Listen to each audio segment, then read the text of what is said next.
This is disc number 4. He rarely watched the news, but when something flashed across his phone, a school shooting or a politician spewing hate, Jake felt such uneasiness and despair, as if the country was coming apart, different factions pulling it to the right and left, until violence irreparably tore it in two. And violence would beget violence. "You're right," Jake told Harold. "I can't protect her. But she and I can protect each other." "What does that mean?" "I don't know. Honestly, it sounded better in my head." It had been a while since Melissa left. Jake walked around the back of the boat, reached the broken window, a dark stain of Harold's blood from where the older man had fallen. Jake gazed out into the day. He didn't see Melissa. Didn't see anyone, just the fan of trees and the sound of unseen water lapping behind them, like an animal at a water bowl in a distant room. Jake lifted his camera and heard Harold ask, alarmed, "Who are you?" A response low and indecipherable. Fear filled Jake like light. Whoever was talking to Harold must have climbed through the window and walked around the opposite side of the boat. He and Jake had inadvertently circled each other. "Jake was just here," Harold said plaintively. And there was another low response Jake couldn't understand. He wanted to climb out the window and run off. He wanted to hide until whatever was going to happen happened. He wanted to crawl forward on his knees and beg for his life. Jake was afraid, violently afraid. "I told you!" Harold said urgently. "I don't know where they went." Jake's hands were on the windowsill, shards of glass pressed into his palms.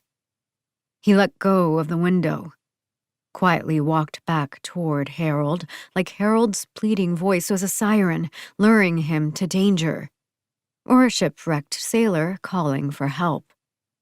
Jake carried the gun in one hand and the camera in the other, pressed against his chest. He crouched between the bows of two large speedboats where he could hide and watch. Peered around the corner. Jake could only see the interrogator's back, widen under a black duster and dark jeans and boots. He was bent over Harold, saying something too low for Jake to understand. The shears Melissa had found and used to cut Harold's jeans were behind the stranger. "I'm not ready," Harold said. "Please." The man stood, and Jake saw the back of his neck and the side of his cheek. Scars everywhere, burn marks like a busy road map of some congested city. Despite his fear, Jake lifted his camera. The man reached into a backpack and pulled out a bottle, squinted at the label, twisted off the cap. He poured the contents of the bottle over Harold's body. Jake smelled gasoline.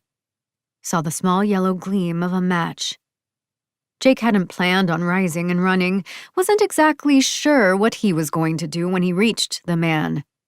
He thought about abruptly changing course and turning in the other direction, and Jake actually liked that idea very much, but his body wouldn't obey his mind.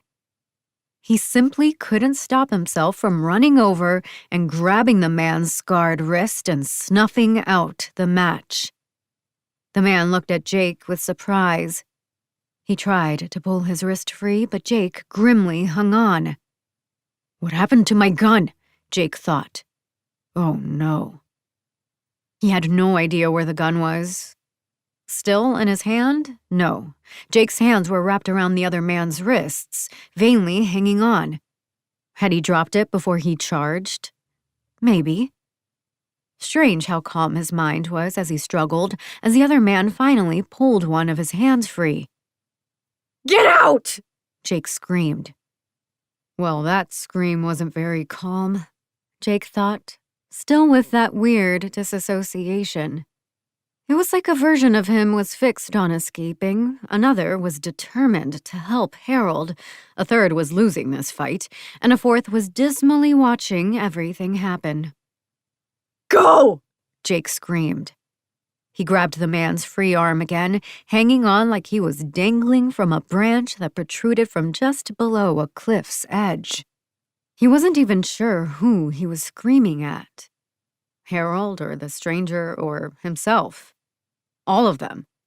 Begging everyone to leave the situation for the violence to end. An accidental kick sent the shears sliding toward Harold. The older man quickly cut himself loose and, for a hopeful second, Jake thought Harold might help him. But Harold just stood and hurriedly limped away. The gasoline seemed to be everywhere, in Jake's clothes and nose and hair and mouth. The other man again pulled a hand free, and Jake suddenly felt his fist. The punch was like finding out a car had run over your dog. So powerful it was emotional, and knocked Jake to the floor.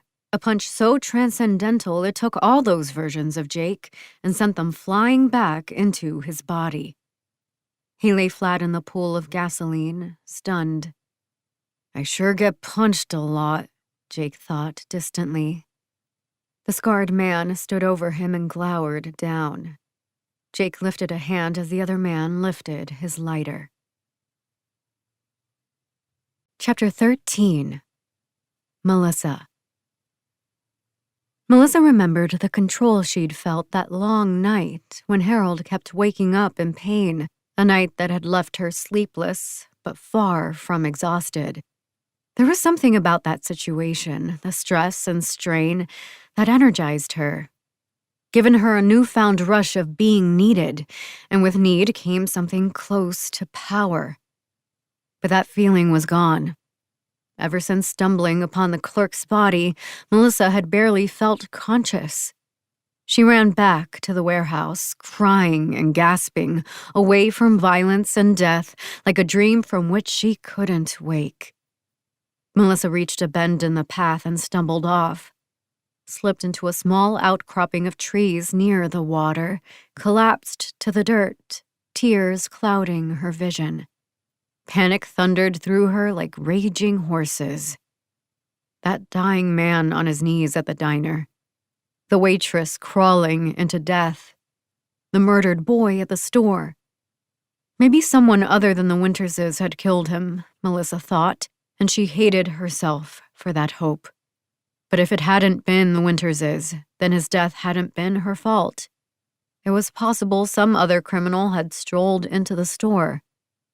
Regardless, she needed to get back to Jake. Melissa finally reached the broken window, grasped the frame where it was clear of glass. She wasn't sure what she and Jake could do or where they would go. She just knew they had to leave. Death was circling once again. She saw something on the grass. Blood, drops of blood, a red path like raindrops had fallen around the warehouse. Voices inside. Melissa climbed in, lowered herself softly to the floor, walked around the edges, reached the other side of the warehouse and crept toward the yacht she and Jake were using. From the shadows of a catamaran, she saw a man standing over Jake, Jake pushing himself backward with one hand, his other raised defensively. Melissa had never seen that man until this moment, but she recognized the scars from stories she'd heard. Seth. If men like Seth had been hired to find them, then Melissa knew she and Jake were in greater danger than she'd imagined. Jake kept scooting backward, casting about desperately. Melissa spotted an open backpack on the ground, holding several glass bottles filled with a yellowish-green liquid. Again, that instinctual pull guided her, despite her fear. She stole forward, picked up one of the bottles. Seth didn't see her. She knew Jake was glancing at her and trying not to. That memory from days earlier, when she'd crept behind Chris with a wine bottle, the hit that had sent her on this path, a bloody christening like a bottle smashing against the side of a departing ship. She raised her glass weapon over Seth's head. Seth reached back and caught her hand before it lowered. Suddenly, Melissa was stumbling. He'd spun around so fast, that she hadn't even seen his other hand move, just felt his fist slam into her cheek. Melissa fell against one of the boats, a point from something hard pressed into her spine. Jake stumbled toward Seth, his camera swinging. Seth glanced over at Jake, almost casually, and grabbed him by the neck. Held him in place with one outstretched arm, squeezing as Jake dropped to his knees. Seth's other hand snaked out, slapped the bottle out of Melissa's hand, grabbed her by the hair and pulled down. Melissa couldn't break her fall as the ground rushed toward her. Her forehead smashed into the cement floor, nausea nearly overwhelming her. Patches of her hair felt like they'd been ripped out. His hand stayed on the back of her head, keeping her down, holding her in place as she struggled. Seth held Melissa by the hair and Jake by the throat, Jake's face red and cheeks puffed and eyes wide as he choked. He began walking toward the front door, dragging Jake and Melissa with him. Melissa's hands were over his, mitigating the pain from his grip, but inadvertently holding his hand in place. Her feet scrabbled behind her, struggling to keep pace. Jake was on the other side as Seth grasped his throat, feet dragging. Jake's body bent backward like a spear's tip was pressed into his spine. Seth threw them toward the giant steel door. Melissa felt herself carried as if by a merciless wind, then her palms and cheeks slapping down. Jake collapsed next to her. Seth removed a gun from his backpack and pointed it at her. Her hands rose. Melissa had long been fearful of men with guns, of the way men didn't respect their power, how they played with weapons as fantasy. Weapons were desire, and fear accompanied desire. But Seth was different. Until now, Melissa had never seen a man hold a gun who wasn't, in some way, scared. Seth kicked the door leading to the small office up front. It took one kick for the door to splinter, another for it to fall open. He strode inside. "I got Harold out," Jake told her, pushing himself next to her, his throat raspy. "This guy was going to kill him. Who is he?" "Seth," Melissa said. Chris had told her about him, in the same reverential tones usually reserved for Victor Winters and his murder. Chris had never believed his uncle had been killed by the cops or criminals. He thought a mysterious vigilante had done it, a masked mythical assailant who'd glided into Victor's house and coldly assassinated him and his girlfriend. Melissa knew that story couldn't be true, but Chris wholeheartedly subscribed to it, the way people believed in Bigfoot or how children worried about monsters. But Seth was real. A hired hitman for the Winterses, he was once set on fire by a woman he'd failed to kill. Probably the only person he'd ever failed to kill. There was an unstated hierarchy in the Winterses organization, and men like Seth were at the top. The pimps and dealers and traffickers were hard and scarred and violent and ruthless and wedded to brutality. But even they told hushed, admiring stories about Seth. For most of them, violence was a tool they employed. For Seth and the few like him, a pair of Eastern European twins, a married couple in Baltimore, a father in the suburbs of Northern Virginia. Violence was like breathing. Killing has its rules, and those who navigate that world are the ones who make the rules. Something beyond men. The Winterses bring people like him in for important jobs, she told Jake. We're important? A rumbling sound as a large warehouse door behind them lifted. Seth strode out of the office as the door loudly rose, clanged on completion. Melissa blinked into the sunlight, surprised at how bright the day was, as if she'd run from the store in a dense gray fog. A small van was alone in the parking lot. Harold's old car, some type of aged Dodge, was gone. "Get up," Seth said, the first words he'd spoken quiet and direct. She and Jake unsteadily rose to their feet and walked outside, clutching each other like an elderly couple. Jake wheezed as he walked. Melissa thought he was having problems breathing, but realized he was whispering, saying something to himself. Jake abruptly stopped and turned toward Seth. "Keep walking," Seth said, a hint of weariness in his voice. "What if you just take me?" Jake asked. "And let Melissa go?" "No. Walk." Jake removed his camera from around his neck, held it delicately, his thumb rubbing the black plastic. "You can have my camera," he said solemnly. "Jake," Melissa told him. "No." "This is a Lumix DC-FZ80, Jake went on. "It's not that expensive, but some bloggers think it's going to be a discontinued model." He wiped a spot of blood from the side of his head.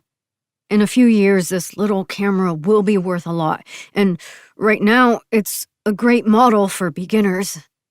Seth didn't say anything. "It just has the one lens," Jake continued, "and that can't be removed, but you might not want to. It can even see the craters on the moon. I do want the memory card, but I have a spare in the car. I'll give it to you, and I'll even throw in a travel bag, although we'd have to stop by my apartment. You can have the camera, the memory card, and the travel bag, and all you have to do is bring me to the Winterses instead of Melissa. I know they'll still come after her, but this gives her a head start. That's all I want. Melissa to have another chance." "No," Melissa said to Seth. "Don't listen to him." Jake turned toward her. "Melissa," he said urgently, "they can take me, but they can't take both of us. I can survive if I know you're alive.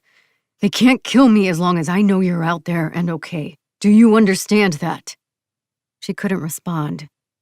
"Why don't I just take both of you and the stupid little camera?" Seth suggested.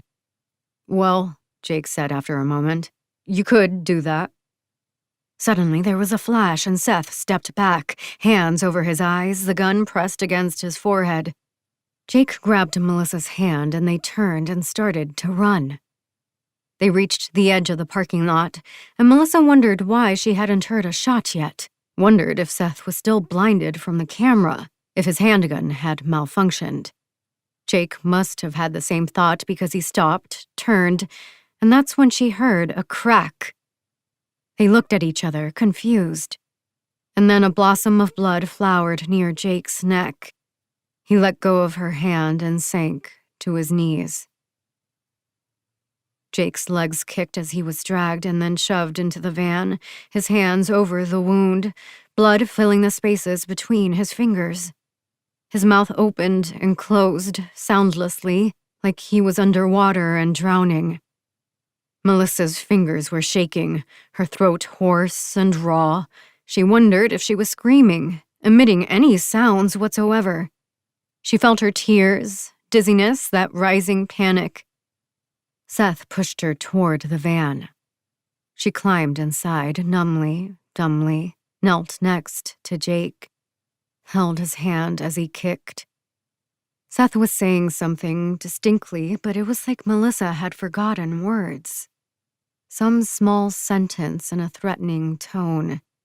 He repeated himself, his voice raised. And then there was another explosion, but the sound was different from a gunshot. Seth shouted. Melissa turned. Through the van door, she saw a car veer into the parking lot, gravel flying out from under its tires as it skidded and swerved. The car, an old white sedan, stopped about 50 feet away. The engine roared and the car rushed forward. Seth fired and the windshield cracked and he kept firing, calmly stepped to the side of the van doors, outside Melissa's sight. The car just missed the van's swinging open door as it rocketed past.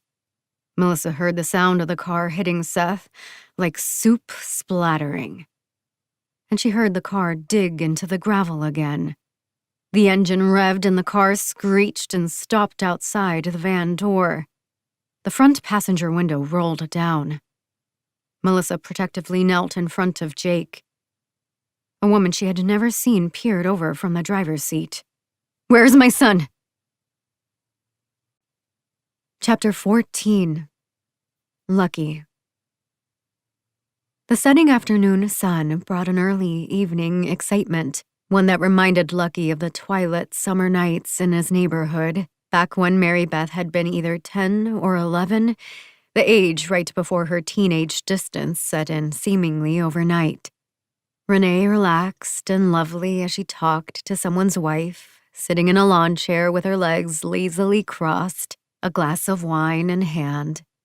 Lucky standing in a circle of men, as he was expected to, but their conversations distant to him, lost in the evening, lost in Lucky's quiet observations of his wife and daughter.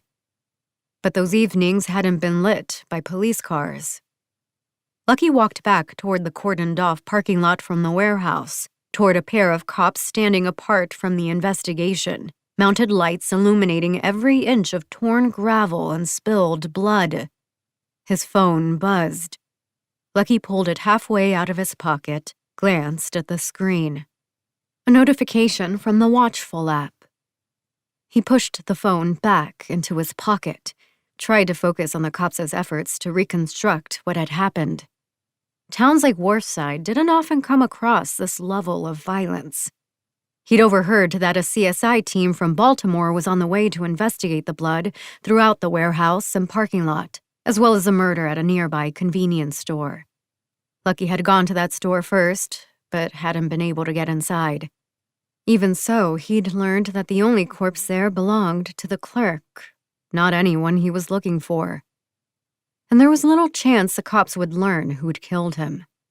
Lucky knew the nearby Baltimore cops were too busy to offer much help, and a town this small lacked the resources to conduct an effective investigation on its own, especially when the criminal knew what he was doing. Law enforcement was stretched too thin. If you kept a low profile and hid your crimes with even a slight degree of competence, no one could catch you. It was so easy to be corrupt in America that it barely felt like living a lie. "When's building management getting here?" Lucky heard a nearby cop ask another. "On the way," the other cop replied. "But coming from D.C., going to take a few hours." "Who are you with? Waiting for your team?" Those questions were directed to Lucky. "Team?" Lucky asked. "News team. I'm not media. PI." He showed the disinterested cops his badge. They didn't even glance at it. "Hired by a family searching for their son. I heard a rumor he might be in Wharfside." "What's the kid's name?" Another notification. "Jake Smith," Lucky replied, ignoring the phone vibrating in his pocket. "About 6 feet, 24, white, curly brown hair, brown eyes. Haven't seen him." "No worries. Better for his family that he wasn't here." Lucky and the two cops watched an investigator measure the distance between drops of blood. "You served before?" one of the cops asked. Strange, Lucky reflected, how distant he was from that question. Never compelled to mention his brief time in the military. "I was San Diego police," Lucky lied. "You ever work with ICE?" "All the time." The cop nodded approvingly. It was a lie Lucky had told before, claiming prior police work to help himself slip into crime scenes or gather information. Years ago, at his request, the Winterses had mocked up a fake badge for him, and he'd used that badge countless times. It was a gold oval with "Police Officer San Diego" written on it in blue, San Diego chosen since it was too far and large to easily verify. Not that after Lucky showed someone the badge, he ever stayed around long enough to answer questions. "Is the pay good as a PI?" one of the cops asked. "Not according to my wife." The cop snorted and laughed. This was something Lucky had always been good at, easing his way into any group of men. He knew what men wanted, what they trusted. Men will believe anything if it has a sense of superiority to it. For some, it was wealth, for others, strength, but the key was for that trait to be held aloft and superior. Men treasured that approach, mistook it as admirable. "You two work out of this town?" Lucky asked. "Nah, we're Salisbury. Wharfside doesn't have its own PD. Jim Carver. This is Derek Locke. Lucky Wilson." Lucky shook each of their hands. "You heard Harold's in the hospital?" Locke asked Carver. "I heard." "Harold?" Lucky asked. "Harold Thompson," Carter replied. "Old local and part-time security, mostly as charity. Probably would have greeted customers at Target if Wharfside had one, but kept an eye on the warehouse instead. Wrong place, wrong time?" Another frustrating notification. Lucky reached into his pocket and silenced his phone. He was certain the camera was picking up a neighbor walking his dog or William checking the mail, not any incriminating evidence about William and Renee. But still, at the thought of them together, Lucky forced those images away. "Looks like Harold was out here," one of the cops was saying. "Got dragged inside.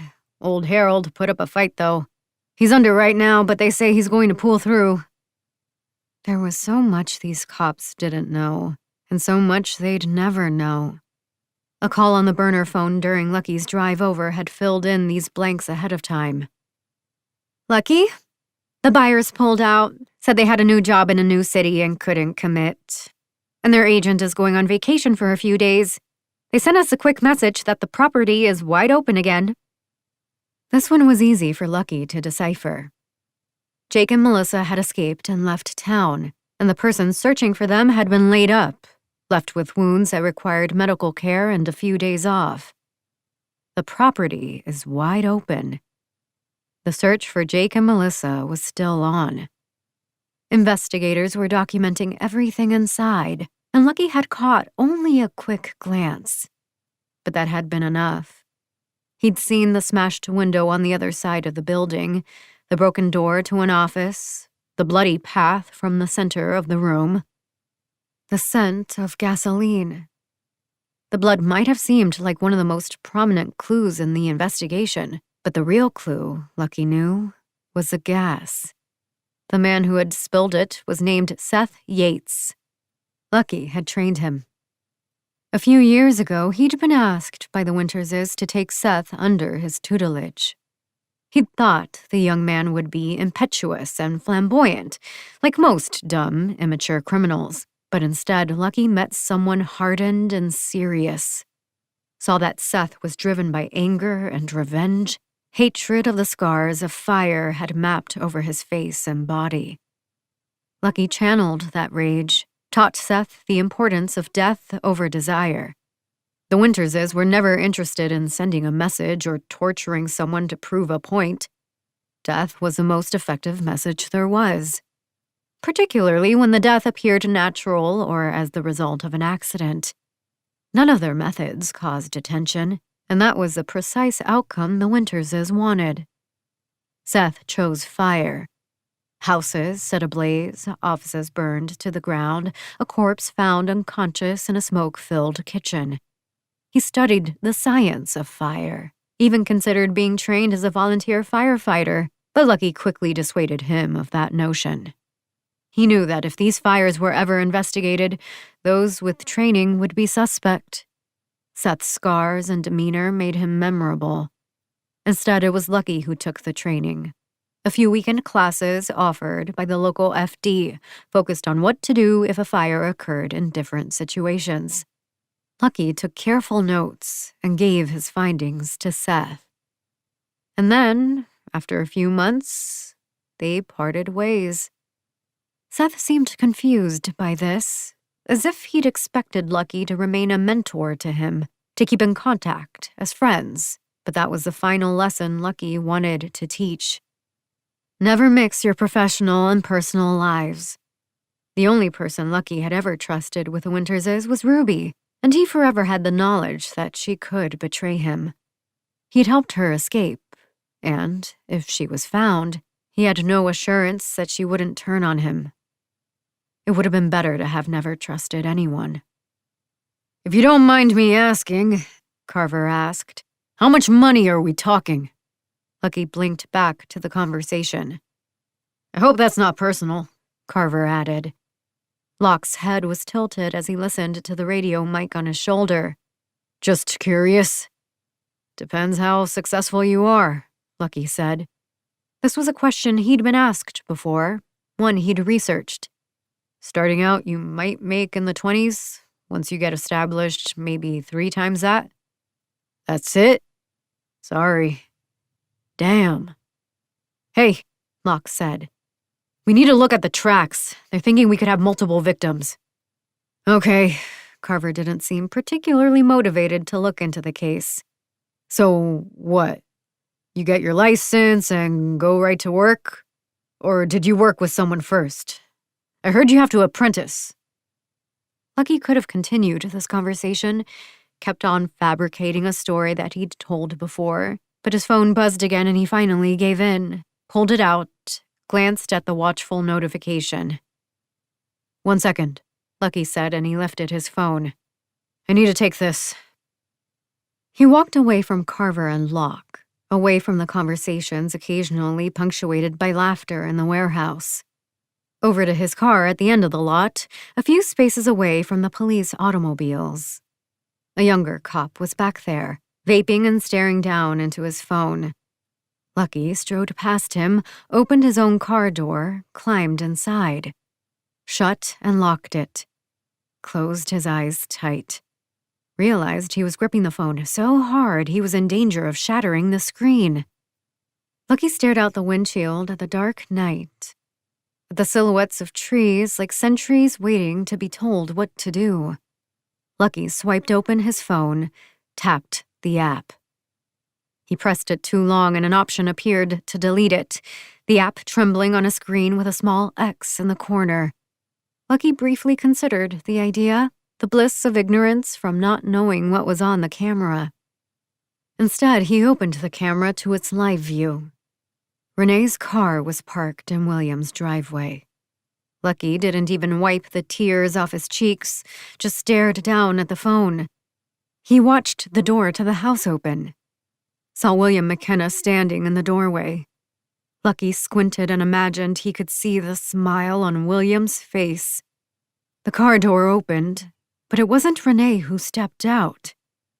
Lucky watched his daughter run over to William McKenna, watched her disappear into his embrace, and then pull back and kiss him.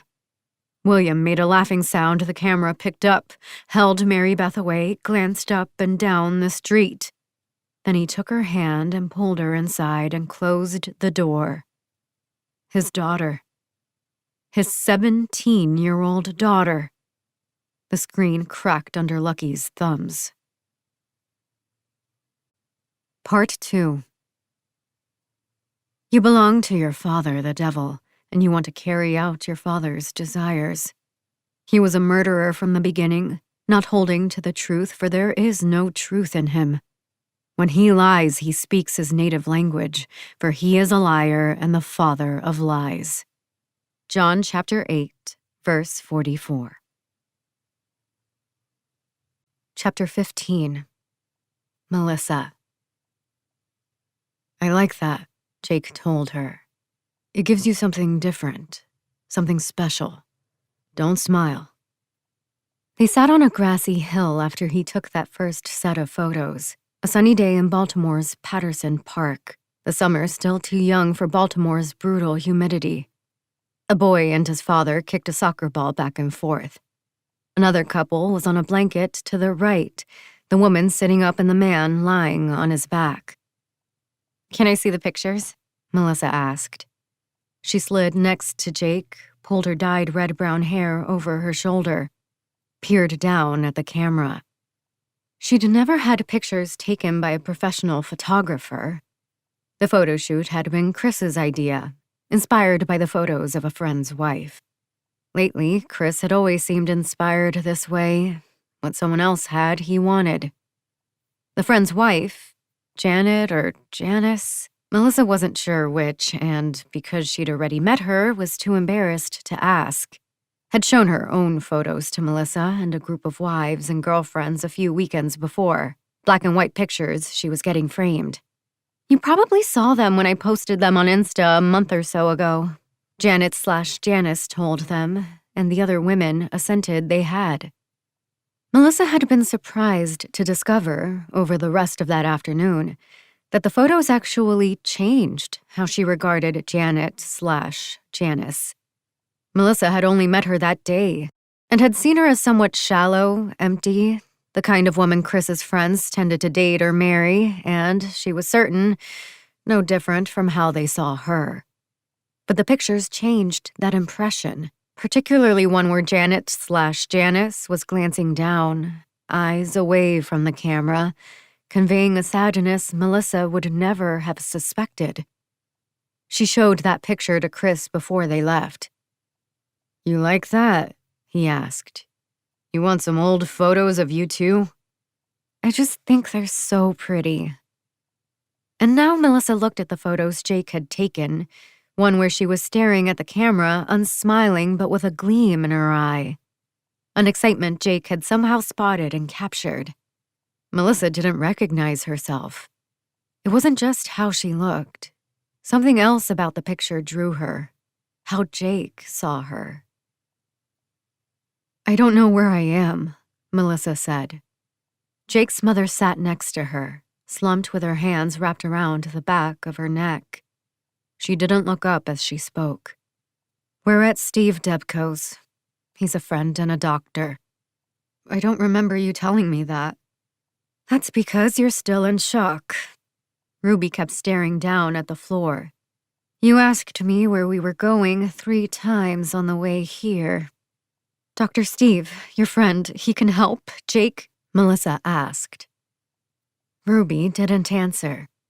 Melissa stood and walked over to the kitchen window and stared out at the neglected lawn, fading from green to gray, the bright colors of day changing to a black and white evening. "You knew who he was," Ruby said softly, as if to herself. Melissa didn't know how to respond. "You knew who he was," Ruby said again. "You were with Chris Winters. You knew the kind of danger Jake would be in. This is your fault." Melissa remembered the day after that long first photo shoot in Baltimore, the text from Jake thanking her for her time, the way she relentlessly analyzed the closing words. "And I loved your sunset eyes." She'd told Chris about the photo shoot, how Jake had taken her to different parts of Baltimore she hadn't yet seen. Highland Town's Patterson Park, the tree-filled neighborhoods of Bolton Hill, the quirky, festive goofiness of Hampton. She'd lived near the city with Chris for years and felt like she had never seen any of it. "So you had fun," Chris replied. Melissa wondered, suddenly, if she was too excited, talking too much about another man. But Chris was staring down into his phone, pressing the screen with alternating thumbs, the slow way he texted. Melissa often wondered if that was why her texts with girlfriends were so much more detailed, their fingers smaller and nimble. Or maybe men were always more reserved. "I did," she said, and then added brightly to make what she was saying about Chris. "I think you'll really like the pictures." "Cool." She wondered who Chris was texting. Melissa knew a lot of what Chris was involved with couldn't be discussed. She understood that, had grown used to it long ago, the way someone might accept their partner's drinking, a cautious eye toward excess without realizing excess was already upon them. Like the gun collection that had proliferated in the closet. The quiet men who came by late at night, whom Chris led to that room in the basement. Even the video she'd seen of that man being killed. The images that she'd forced herself not to think about. What wouldn't she accept? Melissa had been so terrified the night after she'd seen that video over Chris's shoulder. She'd lain awake afterward, alone in bed, tears wetting her pillow. And then she somehow fell into a deep, dreamless sleep and woke the next morning with Chris gone, the sun out, the video a memory that glaringly returned. But it was easier hours later, a morning later. That dread in her, the fear rock, was smaller.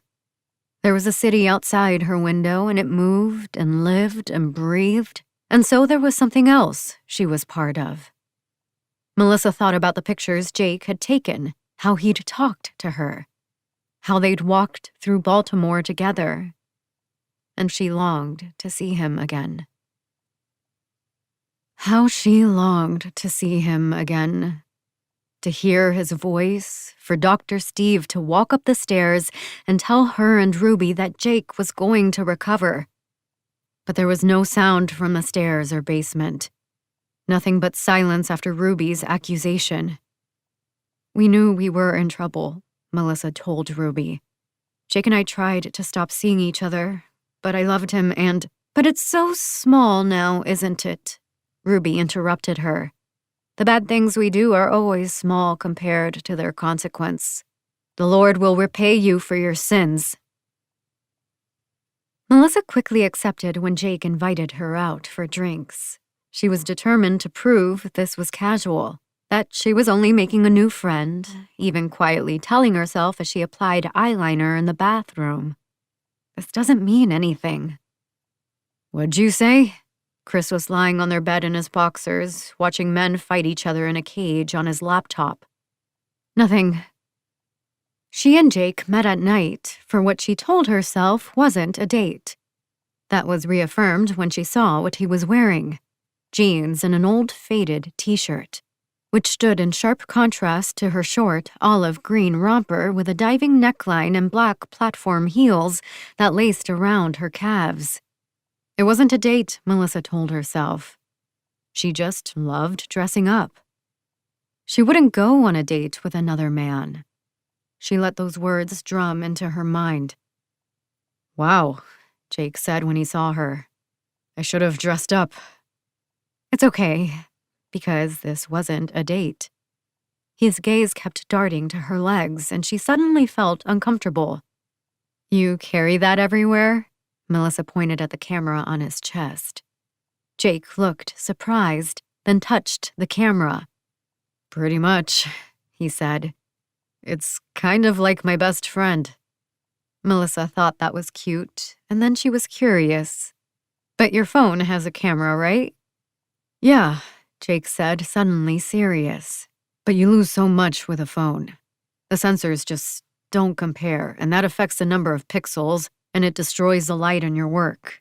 You can't really tell when you view most phone photos on their screens, but if you blow them up, the elements get blurred or distorted. The biggest problem for me, though, is the lack of lenses. I have a decent stable of lenses that I can use with this camera, and they all offer different. Basically, Melissa interrupted, you like using that camera more. He blinked, smiled that cute smile again. Basically, yeah. I'm sorry, she said. Was that rude? Nah, even I was losing me. Jake and Melissa walked around the harbor. National Harbor sat near the borders of D.C., Maryland, and Virginia, a recent development of shops and restaurants and hotels that the local business community hoped would bring the capital's relentless flock of tourists outside the city. The Awakening, a sculpture famous to D.C. residents, had been taken from Haynes Point and moved here, a giant stone arm and hand and head straining to emerge from the water's edge. A Ferris wheel slowly spun, offering a view of Washington's landmarks from its highest location. A singer sang on a street corner, accompanied by a guitarist, collecting change from pedestrians passing by. This is nice, he told her. Melissa agreed. But why are we here? He asked. Is this a date? No, she should have replied. Yes, she wanted to tell him. I don't know, Melissa said. Why are we here? She asked. You forgot again? Ruby snapped. No, I'm sorry. Melissa felt too broken to do anything but apologize.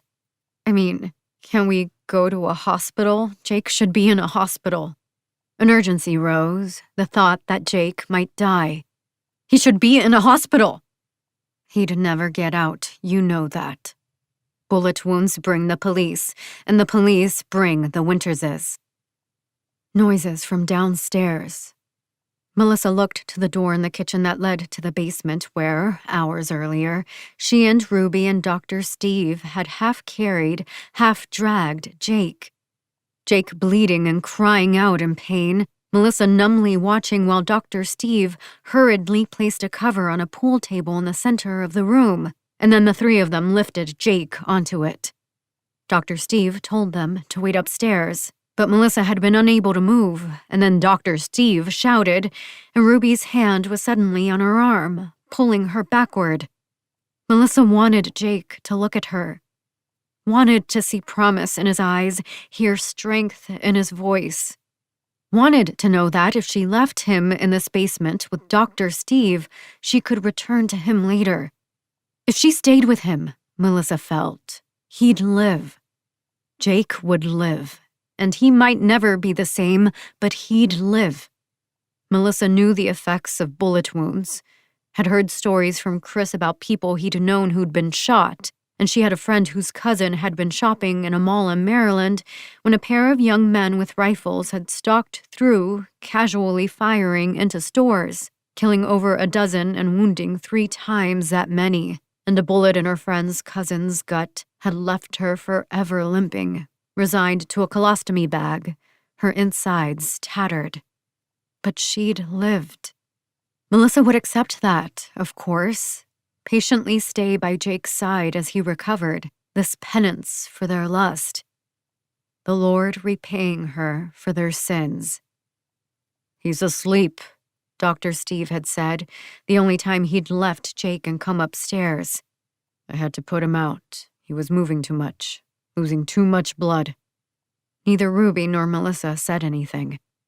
"The bullet is lodged in his clavicle," Dr. Steve went on. "After I cleaned up the wound, I could even see it protruding. But he's lucky. The subclavian artery is close to the entry, but it's safe. Jake's alive, but he'll only stay alive if you take him to the hospital."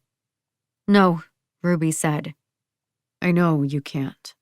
And I also know you can't stay here for long."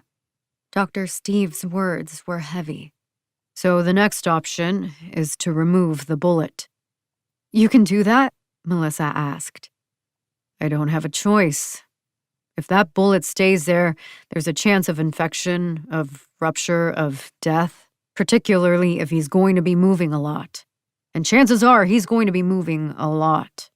I'm going to keep him under until he has the surgery, but there will be a couple of times you can speak with him." "Thank you so much," Melissa said, and she heard the emotion in her voice. She couldn't help it, the combination of fear and gratefulness and deference. Dr. Steve went back downstairs. "Steve's a real doctor," Ruby told her. "Not a vet or chiropractor or something else." "How do you know him?" "I saved him from the Winterses." Melissa thought about that. "Jake told me a little about you," Melissa said to Ruby, "but he never said what you did for them." "That's because he never knew." Melissa gathered Ruby didn't want to talk. She didn't press her further, just stood and paced, and thought relentlessly about Jake. Love was relentless and inevitable, like Melissa's life had been a wasteland of snow, and love was summer and sun and children joyfully shouting. Jake dared her, texting her that he was outside her house, asking her to step out for just a kiss, a quick touch. And his desire sparked hers. "Where are you going?"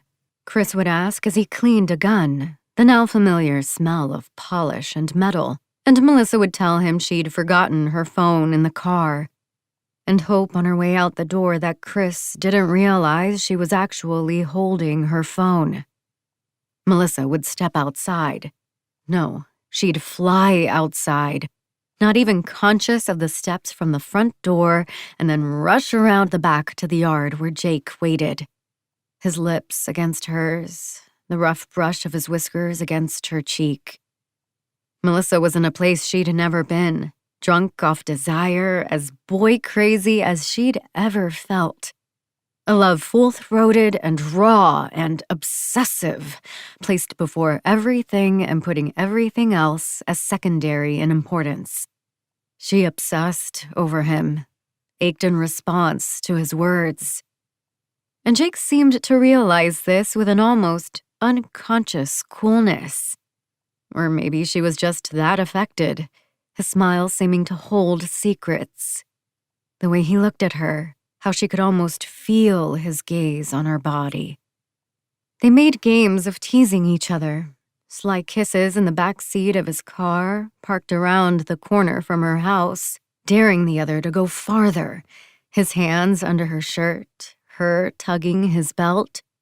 She'd return home to Chris, worried that the scruff on Jake's cheek had left her face red, worried he would somehow sense or smell the other man on her.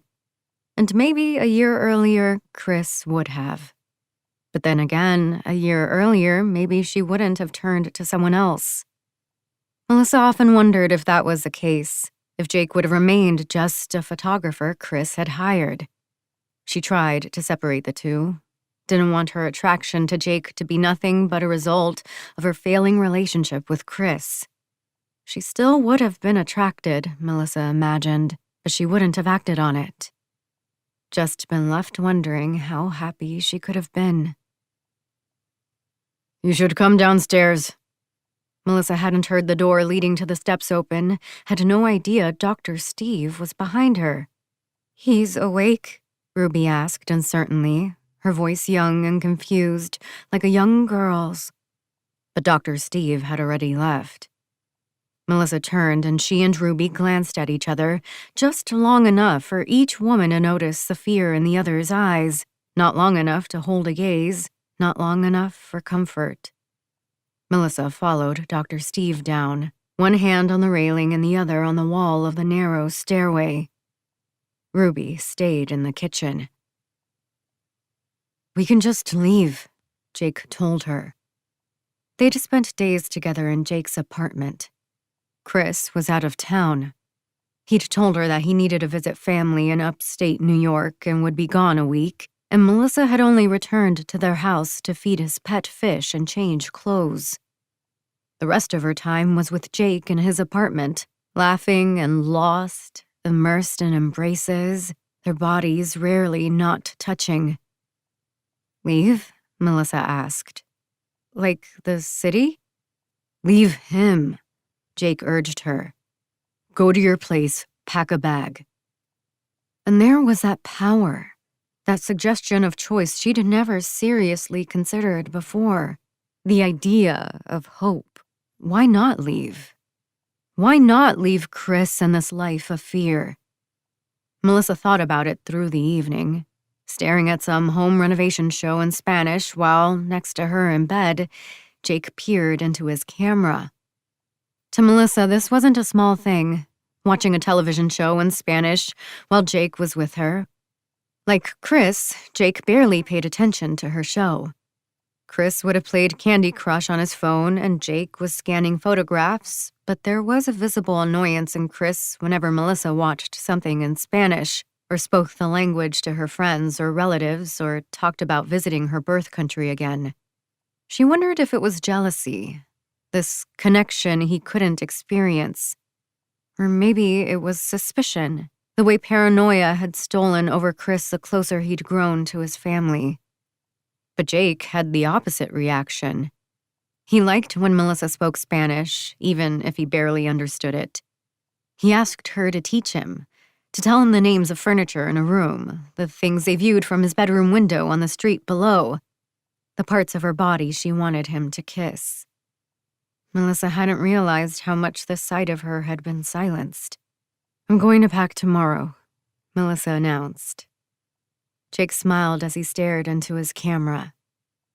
That night, like every night that week, they were lost in love, falling asleep together, waking together, not caring that there was a chance that they might die for each other. The covers a tangled rope wrapped around their bodies. Melissa waited at the bottom of the stairs before entering the large basement rec room where they'd carried Jake. She couldn't turn the corner. Seeing him meant realizing his fate. He could be sitting up, an exhausted smile on his face, white bandages wrapped around his shoulder and chest, or he could be lying down on the table, eyes looking at nothing. Melissa was too frightened. She went back up the stairs and didn't even make it to her chair. She sank to the kitchen floor, arms wrapped around herself. Jake had never been to the house, and Melissa hadn't realized how large Chris's home was compared to Jake's apartment. Or Melissa had realized it, but hadn't considered how it would look from Jake's perspective. How small it might make him feel. "It's not legal," she told him, calling from the bedroom as she carried dresses from the closet to the bed. "None of this is." "Yeah," he called back to her wryly. "That's a shame." Instinctively, Melissa had started analyzing her clothes, matching outfits as she brought them out of the closet, rather than doing what she'd imagined and simply throwing all her clothes into suitcases and sorting them later. She couldn't take everything in one trip, of course, but she could take enough to last her for a week or two, enough to get her started before she decided on the next step. She closed the first suitcase, dragged it off the bed, wincing at the sound when it landed heavily on the floor. There was no way she could carry it out to the car, so she went to find Jake. He was sitting in the dining room, his hands flat on his knees. Chris stood next to him holding a handgun. Melissa suddenly realized how wrong she'd been, how easily she'd naively assumed everything would go. Her relationship with Chris had, for all intents, already ended. But now she understood that Chris hadn't seen it that way whatsoever. "Who's this?" Chris asked, anger in his voice, hurt across his face. Jake and Melissa both flinched when Chris pointed at Jake with his gun. "Don't hurt him," Melissa said, and as she spoke, she realized her second mistake. Now Chris knew Jake mattered to her. His expression and hands both tightened, and Melissa knew her life was destined to change forever, and only for the worse. "Is he alive?" Ruby asked. "I don't know," Melissa told her. "I couldn't make myself go into the room." "You're the reason he's here." Ruby didn't soften her glare. "So get down there and find out what you did." I can't." "Whore," Ruby said, breathing the word out. Melissa's back tightened like a whip had lashed it. "Get down there, whore!" Ruby's voice rose. She began to scream. "Get down there! Get down there! To send thee into hell!" Chapter 16. Lucky. Lucky glanced at the text on his burner. "Respond." The coy codes from the Winterses were gone. He shoved the phone into his pocket. All his thoughts were on Mary Beth and William McKenna, his daughter's happy, youthful bounce into William's spread arms, his waiting smile. Lucky held the steering wheel so tightly that his hands felt like they were going to rip it apart. His mind was a spinning compass, refusing to stop in any certain direction. Lucky pushed open his car door, staggered up the walkway to his home. He'd never been shot, but imagined this was what it must feel like. A gaping pain in his side, so intense that he pressed his palm against it. Difficulty breathing, couldn't stand straight. Eyes blurred by pain. "Hey, Dad." So muddled that he hadn't even heard the car pulling up and parking on the street behind him, the car door closing, Mary Beth approaching from behind. He turned toward her. "Jesus," Mary Beth said. "Are you okay?" Lucky wanted to yell at her, grab her, hold her, sob. Her insolence shook him, asking if he was okay, even though she knew she was ruining his life. He looked away. "Just some bad news about work." "'Kay." Mary Beth walked past him to the door. He watched his daughter, stared into the back of her head as she fumbled with a house key. Sadness at the memory of her head when she was a baby, and then a little girl when he'd marveled at how small she was. A little person full of emotions and attitude and intelligence, part Renee and part Lucky and part something else, something entirely unexpected. Uniquely, uncontrollably Mary Beth. He followed his daughter into their house. "Aren't you home a little late?" Lucky asked. "Dad," Mary Beth said, her voice full of that teenage annoyance of having to deal with the stupidest person in the world. "Mom sent me to the drugstore. She has a migraine." "She does?" "Yes."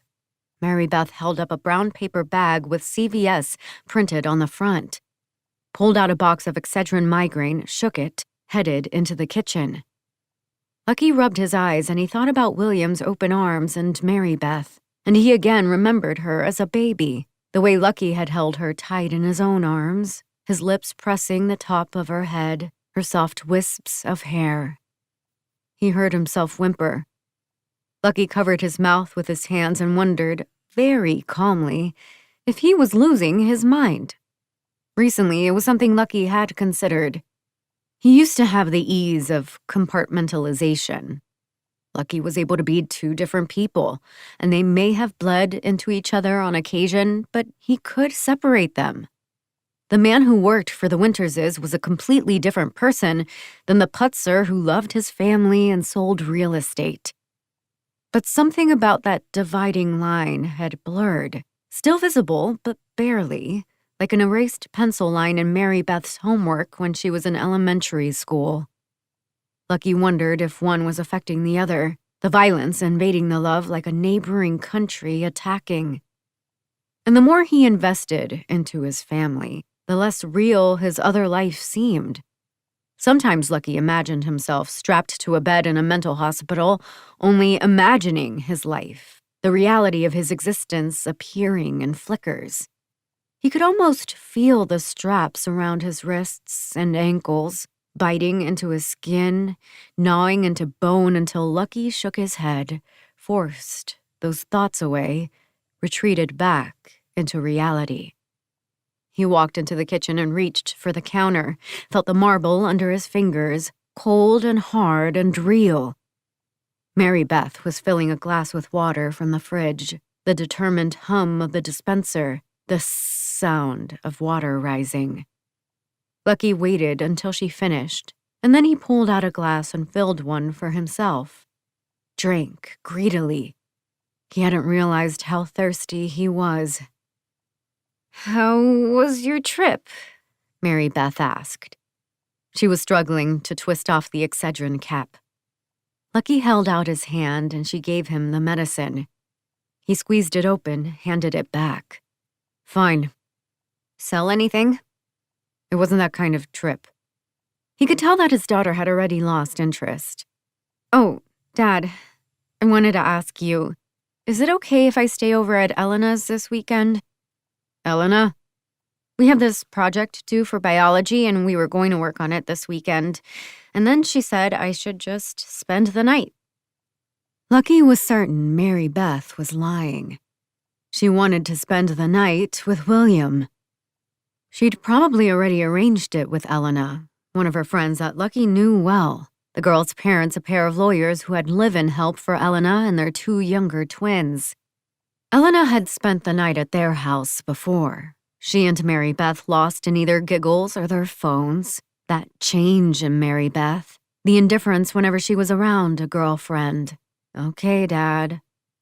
"Why doesn't she just stay here?" Lucky offered grimly. "We could order pizza." "You know Elena doesn't eat bread," Mary Beth told him. "And she already asked. Plus, they have a nicer place." Mary Beth's offhand remark was like a slap. Heat stirred within him, indignation at her casual contempt. The house he and Renee had bought, and the life they'd provided, and the money they'd sacrificed, all for Mary Beth, and she had the audacity to dismiss it simply because their house, admittedly, Lucky knew, wasn't as nice as her friends' parents. That was a cruelty of children Lucky had long ago accepted, one every parent knew. The lengthily prepared meal met with groans, the mocking of older fashion, the realization that your young children prefer to spend more time with their friends than with you. But those instances were eventual, dreaded but expected. Mary Beth was old enough to know better. She knew she was hurting him. Lucky didn't want to say anything else, didn't want to continue this conversation. I can take those to your mother. He pointed at the 2 pills in her hand. Mom always gets these headaches whenever you go away. Love, right? Right. Mary Beth pulled out her phone. Lucky was surprised she'd gone that long without it in her hand, and he left his daughter in the kitchen. There was such an urge in him to grab the phone, see who she was texting, find messages between her and William, and reveal that he knew the truth of what was happening. But that was something, Lucky consoled himself, he could do soon. First, he had to talk with Renee. Lucky was halfway up the stairs when the burner buzzed again. He glanced at the message. Now. Lucky opened the bedroom door, peeked inside. Renee was sleeping. He let her sleep, pocketed the pills, headed back down the stairs. Moments later, he was in his backyard office, securely locking the door behind himself. He pulled out the phone, dialed a number. He'd memorized this number years ago, but this was the first time he'd ever called it. Okay, Lucky said. There was an audible click and the line immediately disconnected. Within seconds, his phone buzzed with an incoming call. They want to know where you went, one of the unseen women. He noticed the language she used. Still shadowy, cagey, not using that cryptic messaging, but also not direct. They. Are you still working? She asked. I am. Someone picked them up. Lucky wasn't entirely sure what that meant, wondered if another assassin had captured Jake and Melissa. It's over? No. A pause as she sought a way to clarify her clue. Someone was working with them. Lucky thought back to the warehouse. There hadn't been any indication that anyone besides Jake, Melissa, or Seth was involved. Any idea who? No. But clearly someone had rescued Jake and Melissa and hidden them away, and overpowered Seth and disappeared. The job is more important now. Are you working? The woman asked again. I told you I was. You're at your house. We need you working. Lucky sighed, and the sigh surprised him. He wasn't given to displays of emotion. For a moment, he was reminded of Mary Beth and her insolence. Hello? The woman's insistence brought him back. Yes, I'm still working, Lucky said. I'll find them. A pause. The boy is hurt. The boy is hurt. Jake Smith is wounded. Seth must have told them that, although clearly he hadn't told them much. Jake was wounded and, along with Melissa, had been rescued, but not taken to the hospital. We don't have a lot of time, the woman said, and we don't know where they went.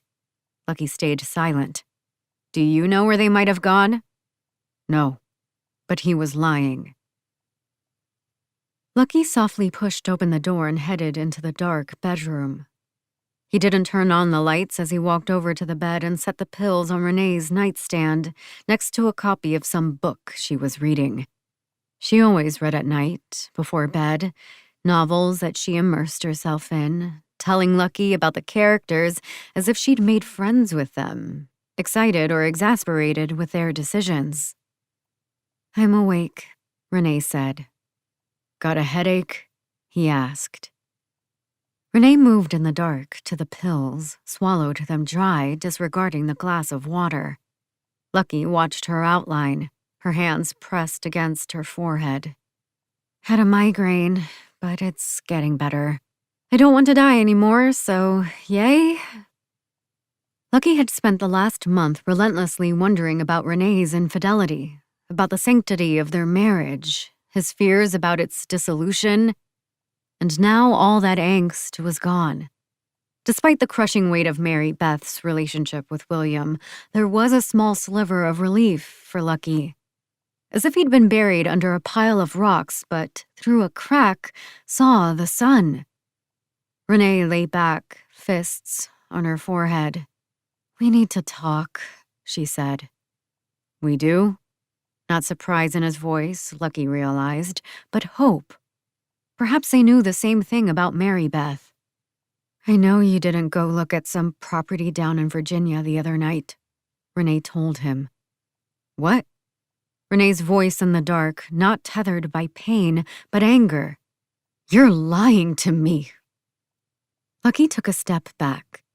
He felt like he was standing near some type of vortex, a swirling black hole behind him that was about to send him somewhere else, turn him into a different person in a different relationship in a different world.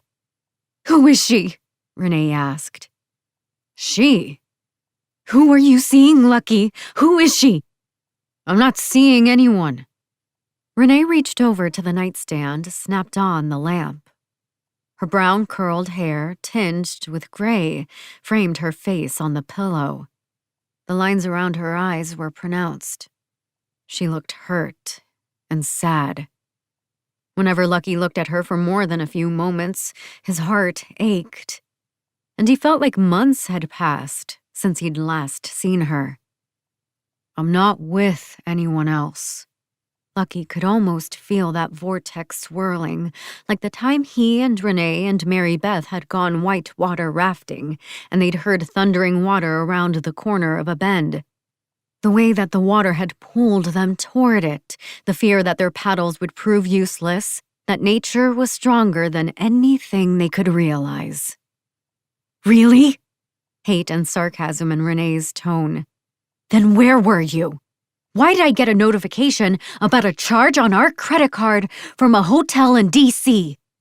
He'd used the wrong credit card. "I promise I've never cheated on you."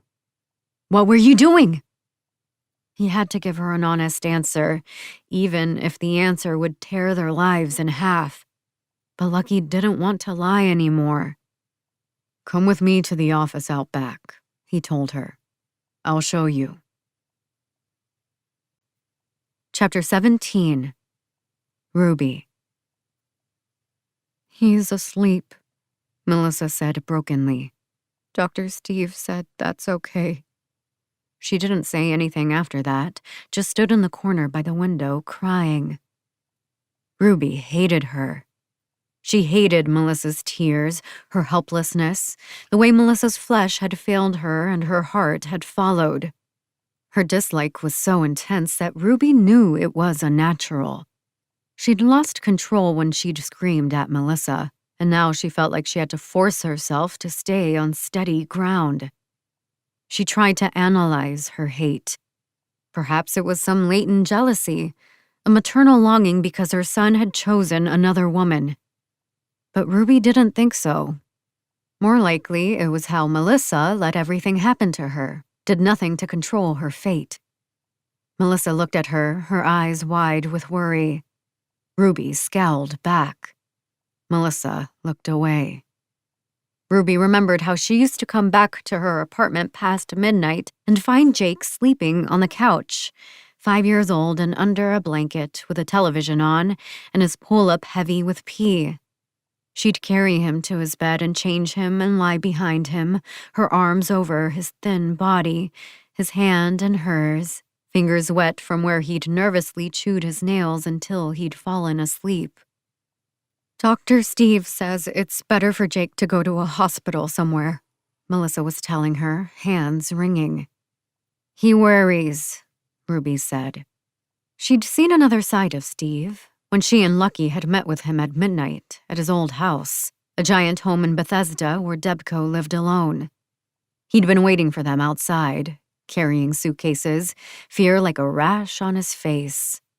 For years, he'd secretly healed gunshot gangsters and stitched up stab wounds, making money to do this work and keep it a secret. Until the day he healed a woman named Blake, a woman Ruby had met and was fond of, and who had nearly been beaten to death by her boyfriend, a member of the Winterses. Debco saved her, did what he could to heal her bruises, put her in touch with a woman's rescue organization that spirited her away. But it didn't take long for the Winterses to find Blake. And then they found out Debco had helped her. Ruby owed him for helping Blake, and she had talked to Lucky, and the two of them had secretly worked out a plan to save him. Steve Debco had left behind his home, his name, and his practice. But he lived. "I just want to do what's best for him," Melissa said. Ruby supposed she could see why Jake liked her. Melissa was pretty even in distress. Dark hair and wide, deer brown eyes, sun-dipped skin, her body filled with that effortless youth that seemed it would last forever. "You know how they found you?" Ruby asked. Her voice ached from screaming earlier. "I don't know. I thought we were really careful." "Careful, like at the diner?" After the diner, we were careful." Ruby wondered what her relationship with Melissa would have been like had she traditionally met her son's girlfriend. Jake bringing her to her home one night, Melissa sitting next to him, nervous on the couch while Jake cracked jokes. She still wouldn't have liked her. "So you didn't go out?" Ruby asked. "When you were at the boat place?" "I went to a store a couple of times. The second time the guy who worked there had been killed. That's when I knew they'd come." Melissa looked away. "Maybe that's how they found us? Maybe that clerk told someone?" "Maybe," Ruby allowed. "Or maybe you two did something else." Ruby heard it in her voice. A sense of blame she wanted to assign, guilt needing to be placed. A shark captured in a net, the ocean water churning as it searches for an escape. "I don't think Jake and I did anything wrong," Melissa said. Ruby kept her emotions in check, stopped herself from yelling, from grabbing the younger woman by the shoulders and shaking her until her neck snapped. Human anger, Ruby reminded herself, does not give what the Lord desires. "How'd you get involved with Jake?" she asked instead, irritation filling her words. This is the end of disc number 4. Please insert disc number 5. This is disc number 5. He was taking pictures of me. We hired him to take pictures of me. My ex-boyfriend wanted them. Chris Winters. Melissa looked away. He wasn't great. That was all that needed to be said. That communication unique to women, where something wrong is conveyed in a short, understated phrase. "How did you find us?" Melissa asked. "A man stopped by my place," Ruby said. "He was looking for the two of you, and then later he called and told me where you were. He's a friend." "Was he with the Winterses or the cops?" "If he was with the cops, then he's with the Winterses," Ruby reminded Melissa. "But he's not a cop. He was gathering information on you. Said he'd been hired to find you and bring you back. His name is Lucky Wilson." "I never heard of him." "He's one of their killers, like Seth." "Oh." The word faint, as if it came from someone lost inside a cave. "They're going to find you again," Ruby warned her. "Soon. But we can't go anywhere right now. Jake needs to recover. He's not going to unless we get ahead of them.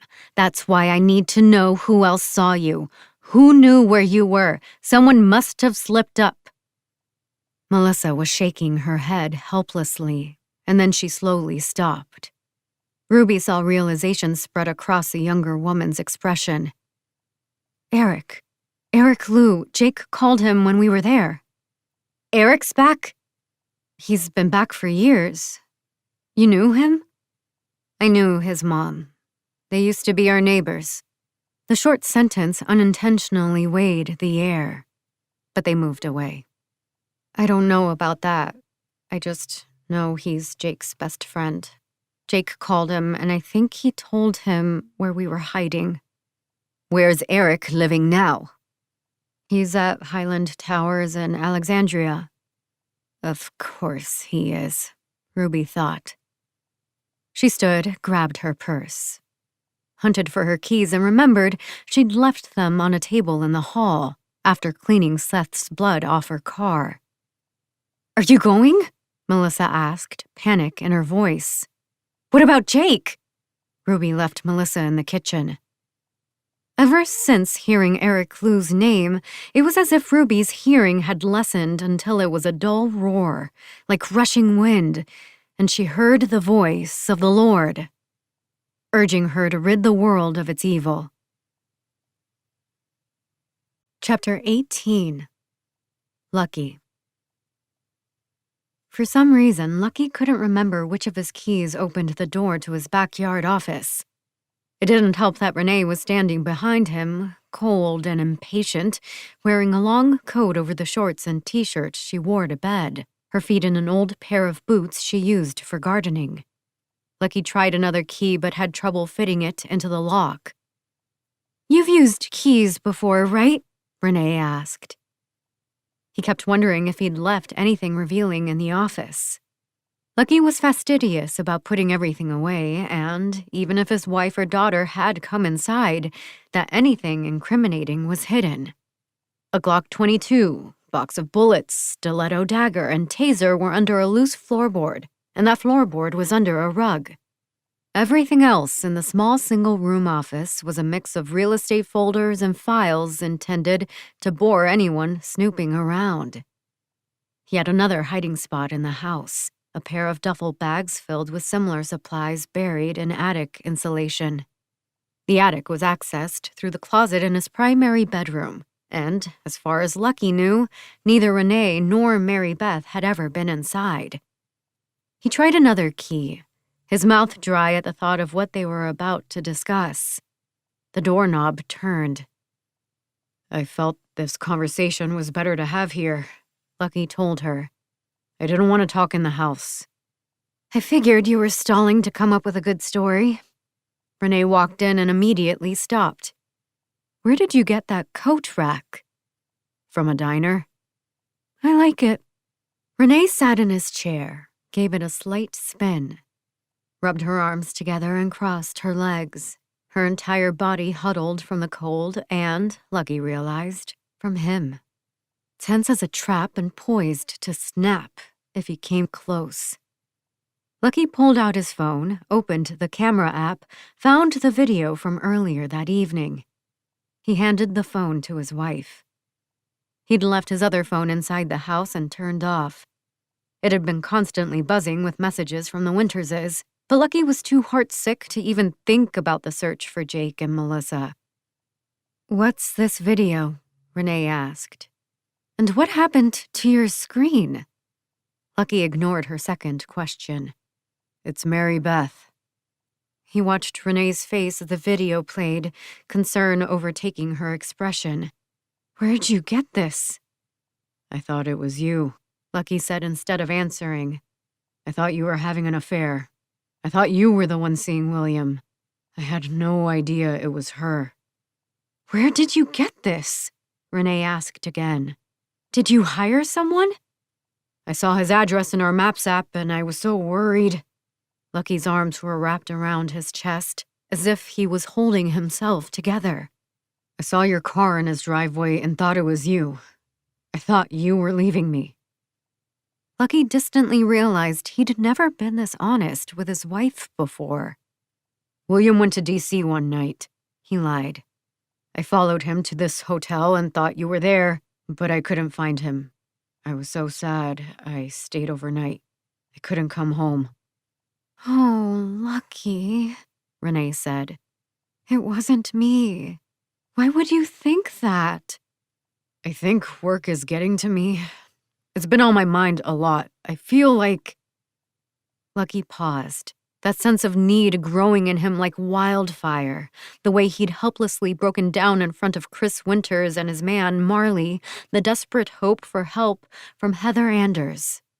Sadness eating his soul. Renee looked small and miserable, sitting on the chair opposite him, knees pulled to her chest. I can't believe this is her, Renee said, and she glanced around the room, as if searching for a distraction. Looking at the walls, his desk, the floor, anywhere but at Lucky. As if she was mad at him, the way she would avoid his eyes and face during one of their rare fights. Her palms pressed into her forehead. How could Bill do this? Lucky sidled over next to her and pulled her to the floor, and she leaned into him and cried. For a few minutes, that's all that happened. Her tears and sobs and his arm heavily over her shoulders. Lucky wondered, as he always did during Renee's moments of sadness, if he was helping. There was something in Renee that seemed as if she didn't fully need him. Or she did, and he was only providing a basic level of comfort. Lucky wanted to be more for her. He wanted to offer her solace and intimacy, but he always felt as if there was some sort of emotional chasm, a part of her he could never reach. It's not your fault, Lucky said. Or my fault. It's his. When did you find out? About Mary Beth? Hours ago. We can figure this out, Renee said, as if she was only speaking to herself. This happens more than people realize. I mean, I was with an older man when I was younger. You were? The hurt in Lucky's voice surprised him. She nodded. When I was 16, he was 26. Or, at least he said he was. He might have been older. Renee had never told Lucky any of this. He was my first, she added. Lucky's own jealousy surprised him. He withdrew his hands from hers. I'm sorry, he said lamely. I think I'm sorry. Renee touched his knee, leaned forward and caressed his face. No words were said, but everything was understood. And that small moment of affection was one of the most intimate Lucky had ever felt. I know what Mary Beth's going through, Renee said. I know what it's like to think you're in love or be in love with someone older. I can talk about this with her, and then I'll let the school know. We can figure this out. I bet it's him she's been meeting up with, the older guy. Lucky imagined staying out here with Renee the entire night, coming up with different plans on a dry erase board, writing and wiping away terms like strangulation and gunshot and ice pick. It has to look like an accident, Renee would tell him, and Lucky would be impressed by her insight. You know, he'd reply shyly, I've actually done this before. Lucky? Lucky blinked. Yes? What are you doing? You're just sitting there smiling. Renee paused. I'm angry, but Mary Beth can't feel isolated from us right now. We need to tell her she can't see William, even if she won't understand why. She won't understand that being with a man so much older isn't a healthy relationship because he's not a healthy person. And this can affect her later in life. It can completely destroy her view of relationships and trust. Cold's coming, Renee said in his mind. So we pour water down William's driveway at night, let it freeze and turn icy. When he walks down the driveway, one of us pushes him down and the other speeds by and runs him over. Blammo. I've never heard you say blammo. I'm just trying so many new things. If you yell at Mary Beth and forbid her from seeing him, Renee continued, then you're putting our daughter down this path forever. She'll try and find what she lost in someone else, and it won't be someone her age. What about this? Imaginary Renee asked. We drug his food, sneak into his house, and put poison in his dinner. If he's eating sausage, Lucky would say, we'll poison it and walk in and tell him, as he's dying, William, you're the worst. Imaginary Renee laughed. Lucky, when did you get so funny? We can tell her we're mad, Renee said. Honestly, I don't think that's something we'll be able to hide. Neither of us are that good with keeping secrets. But we can't give her something to push back against. She's going to be looking for that, something that seems unfair, because, trust me, Mary Beth's going to want to justify it, and if she can justify it, then she'll keep doing it. We shoot him in the back of the head, Imaginary Renee suggested. Stab him in the stomach, slit his throat, hit him in the chest with a hammer until his ribs pierce his heart, tape up his mouth and pour water up his nostrils until he drowns. Lucky? Renee, honey, good news. I've done all this before. We need to do this together, Renee said. Mary Beth has to know we're on the same page, but instead of us angry with her, she has to realize we're worried about her. That'll get through. It won't be overnight, but it will happen. Okay. Renee pulled him toward her, and he lay down on the office's hard floor, his head in her soft lap, her hand stroking his hair. A lot of young girls have stories like this. That's the problem. And it's wrong. It's disgusting how these men take advantage of young girls. It was wrong what happened to me. Men need to be adults, and they need to be held accountable. William needs to be held accountable.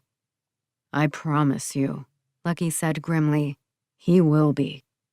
Well, I mean, Jesus, Lucky, Renee replied as she absent-mindedly ran her fingers through his hair. Let's not kill him. Chapter 19. Ruby. Are you working with the Winterses? Eric Lou stared at Ruby, shocked to see her, one hand still on the front door that he had just opened. Jake's mom? He asked. Ruby didn't wait for an invite, pushed past him into his apartment. I saw one of their cars down the street. Ruby closed the door. Lexus with DC plates, tinted windows, the kind of car that would definitely get stolen in DC, except everyone knows not to touch it. So, let me ask you again. Are you working with the Winterses? Eric stayed by the front door as if unsure what to do. What happened to Jake? Eric asked. Is he okay? Ruby stared hard at him. So you did talk to them? Yes. Eric's voice dropped to a whisper. She hadn't seen Eric since he was a child, but he was the same reed-thin boy she remembered, shaggy brown hair that always looked unkempt and too big for his face. Strange how men only have 2 or 3 hairstyles through their entire lives. They made me. Made you, she said with derision. How? Eric lifted his shorts, showed her his thighs. The insides were dotted with reddish-black circles close to his groin. Cigarette burns. Don't tell Jake, Eric said. He'll feel terrible. And he looked down at the burns, his chin pressed into his chest like a little boy. Only those who seek the Lord, Ruby thought, understand justice. She glanced away from Eric, around the apartment. The layout was the same as she remembered from the last time she'd been here, years and years ago. Highland Towers, her first home after she'd left her mother. They shot Jake, Ruby said. He's with a doctor now. Jake was shot and you're not with him? His surprise was an accusation. I'm here, Ruby told Eric, because I need to know exactly what you said to the Winterses. Because that's why Jake got shot. Tears had swum up to Eric's eyes. Is he okay? Somehow Ruby hadn't expected to see this sadness. Love always surprised her. He's going to be. I told them Jake and Melissa were on Wharfside. Eric said softly. That's what Jake said when he called, after the diner. Who talked to you? Ruby asked, trying to refocus. Was it a big man, covered in scars? Yeah. 2 women, these twins came by the day earlier, then he showed up. The Rusu twins and then Seth. Ruby remembered the impact of the car slamming into Seth, the reverberation, his head smacking down on her hood and Seth stumbling back, collapsing. Lying so still, Ruby had thought he was dead until Seth started crawling toward her, one of his legs dragging uselessly, his face a mask being torn off. I didn't want anything to happen to him and Melissa, Eric said. Ruby still didn't want to look at Eric, so she turned her attention elsewhere, glanced at a framed picture next to the TV. Eric with his mother, his arms wrapped around her waist, his head only as high as her chest, beaming proudly. Tiffany. Ruby had been pressed by memories of Tiffany from the moment she'd slipped back into this apartment building. And she didn't want to think about her, desperately didn't. But Ruby couldn't stop herself from remembering. Ruby couldn't stop herself from crying. She was in the throes of exhaustion, Jake's constant wailing frustrating her. Jake's father, James, had taken a job working construction in Minnesota, ostensibly because the pay was too good to turn down, and he'd never returned. Ruby hadn't been entirely surprised. Her pregnancy had been unplanned, and she'd suspected that James wasn't as infatuated with her as she was with him. They'd been dating for half a year, but in secret. He only came over at night, a booty call joke they both laughed at, but privately to her seemed exactly what their relationship was. James never wanted to go out, content to order food and have it delivered, watch movies on her couch, stay at her place, and never take her to his. He was embarrassed of her, Ruby gradually realized. But she liked James so much, and spending time with him was so nice that she didn't care. She wondered if spending more time together would change how he felt about her. Sometimes she wondered what he saw in her. She wasn't thin, didn't have the delicate, cultivated features of other young women. Glowing skin, effortlessly tossed hair, a sensuous appeal to the curves of her lips and cheeks.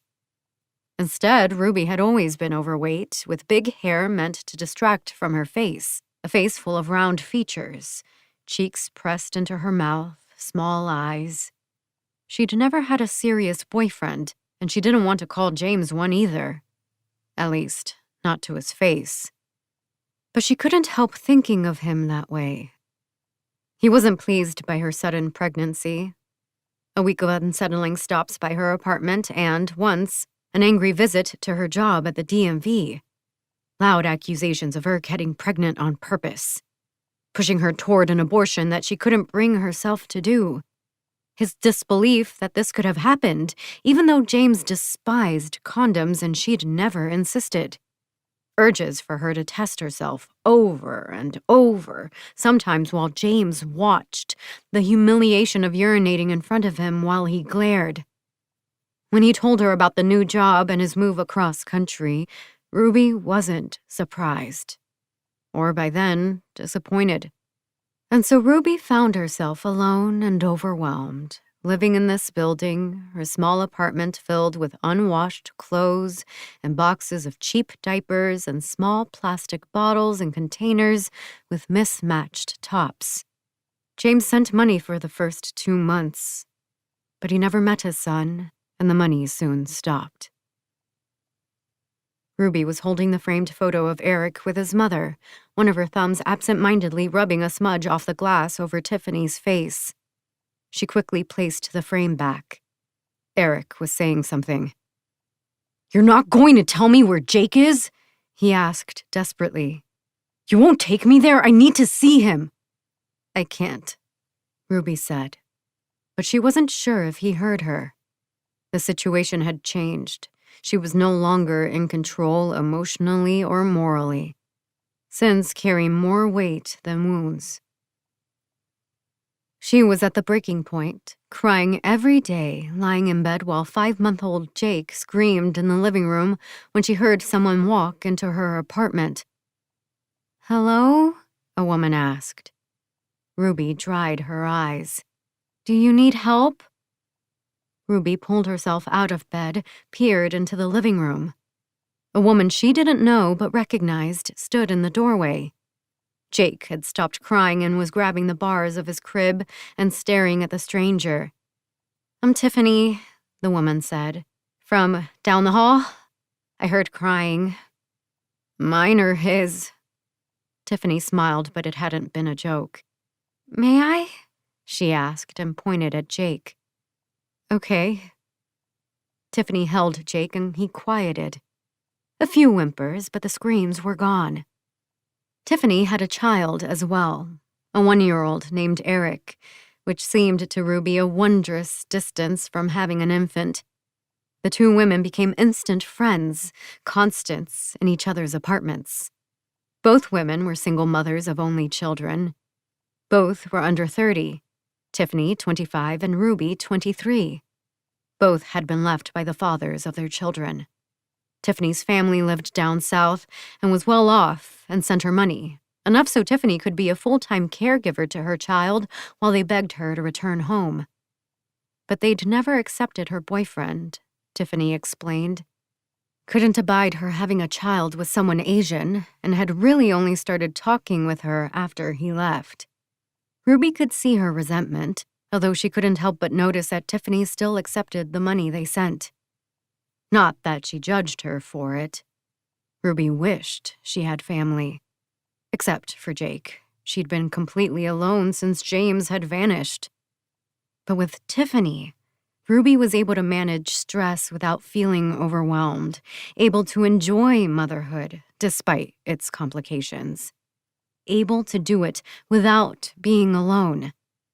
The two women made a habit of sharing a bottle of wine in the evening after the babies were in bed, sitting on one of their couches, watching some reality television show and trash-talking all the people on it. Even when they weren't together, they talked on the phone or texted, Ruby automatically smiling whenever a message from Tiffany appeared. Ruby got Tiffany a job at the DMV, and although the work was drudgery, standing at counter number 11 for 8 hours a day, helping angry people with their license issues, Tiffany was delighted, grateful for the opportunity to do something other than parent. And Ruby was excited to spend even more time with her friend. "I remember asking Mom why you two never talked, why Jake and I could play together and you never once saw each other. She said she was mad at you. She said you broke her heart." "It was mutual." Eric's eyes flashed. "So you're saying it was her fault?" "No." Ruby took a moment, forced herself to look away from Eric. She stared down into her hands. "How did Jake end up involved with the Winterses?" she asked. "It was a coincidence." "No such thing." "It was. He was taking photos and this woman started talking to him. She loved his work, told him she was looking for someone to take a picture of her for her husband. Her husband was connected, but Jake didn't know that." Eric rubbed the back of his neck. "Melissa saw the photos and contacted him." "He should have known better." "You mean like you should have known better when you got my mom involved?" That wasn't what had happened, but Ruby didn't correct him. "This is Gabe," Tiffany told her one day during lunch at the DMV. He was charming, and Ruby appreciated that he at least acted interested in meeting her, smiled warmly, gave her a quick hug that she wasn't expecting but didn't mind. He told Ruby that he worked in finance. He dressed nicely, a slim suit and a sizable watch glinting on his wrist, shiny shoes and belt. Tiffany was infatuated, touching his arm and laughing too much at his jokes, a constant smile on her face. "So, finance?" Ruby asked. "Like in a bank?" "Not exactly. I work for the Winters Corporation." How had it started? Ruby really didn't know. couldn't remember exactly how she and Tiffany ended up printing fake IDs from their apartments for Gabe. Was it her or Tiffany who seemed to have the idea once Gabe brought it up one night, somewhere along the 3-month mark of his relationship with Tiffany? She remembered Gabe saying something about a struggling, undocumented family who needed papers or they were going to be deported. "You know," Gabe said casually, "you can get a lot of money by making fake IDs. I know someone who'd pay a lot, and it's not even that risky." Ruby and Tiffany looked at each other. "How much money?" Ruby asked. A night later, he showed up with 2 laminating machines, small printers, specialized paper, a pair of razors, and walked Ruby and Tiffany through the process. When people came to the DMV to renew their driver's licenses, they would keep the old ones. They'd bring those old IDs to their apartments and remove the security hologram with the razors. Then they'd fill out the new IDs with personal information and photos he'd provide, printed out on the thick stock and carefully sealed the old hologram to it. Run the fake ID through the laminator and let Gabe know when the batch was complete. "These are for good people," he said earnestly. Ruby didn't believe him, but she also didn't care. The day after she and Tiffany had each created 10 licenses, Gabe showed up at her door with a thick roll of $20 bills, and Ruby felt a deep excitement stir in her. It was the money, but it was more than that. It was her own lack of remorse. There was no difference to her about how the money had been obtained. It felt right for her to have it. The money mattered, and over the next few years mattered more than almost anything. Ruby had always lived just above her means, but without extravagance. Every last dime she made went into the essentials for her and Jake to survive. Rent, clothes, food, a sitter for the days she had to work late, and even then, she didn't have enough money to cover any other expenses. She had a pair of credit cards that were close to the max, and she knew any unexpected expense could push her permanently, irreparably, into poverty. But now, with the money Gabe gave her, Ruby finally made enough to pay a little on each of her credit cards, to buy better, healthier food at the grocery store, to make the repairs on her Toyota that had lingered for years, to buy her and Jake clothes from somewhere other than the consignment store. And all she had to do was make a few dozen fake driver's licenses every week. "She was a better person than you were. You ruined her." "Should we stop doing this?" Tiffany asked. "Why would we?" Ruby asked, honestly surprised. "I mean, I was talking to someone at work about this, and it's like a federal crime." "You were talking about this with someone?" Tiffany gestured with a bottle of water. Lately, she'd been drinking less wine. "I didn't tell them about us, but someone down in Florida got arrested for doing the same thing. They're going to prison." Ruby looked at her friend curiously. "Are you okay, Tiff?" Tiffany stared uneasily into her lap. "I don't feel great about doing this anymore, especially since that conversation. And we don't even need the money." "Are you serious? You told me you paid off your credit cards, started putting money in the bank. We got raises at work. You're fine." Ruby was silent for a moment. "What?" Tiffany prodded. "I don't think," Ruby said, choosing her words carefully, "we have the same deal with money." "What's that mean?" Ruby could hear Tiffany's emotions under her words, and she could sense the feelings stirring under her own. She took a sip of wine before she continued. Lately, she'd been drinking more wine. "We're different," Ruby said. "That's all. You have your family supporting you. I don't." Tiffany's cheeks pinked. "I need to work. I need a job." Ruby doubted that was true. "Okay, but Jake and I don't have anyone to turn to. I was going broke before Gabe told us about this." Something occurred to her. "Do you want to stop doing this just because you and Gabe aren't seeing each other anymore? Is that why?" Tiffany controlled her voice, but bristled. I told you, I don't care who Gabe's with now.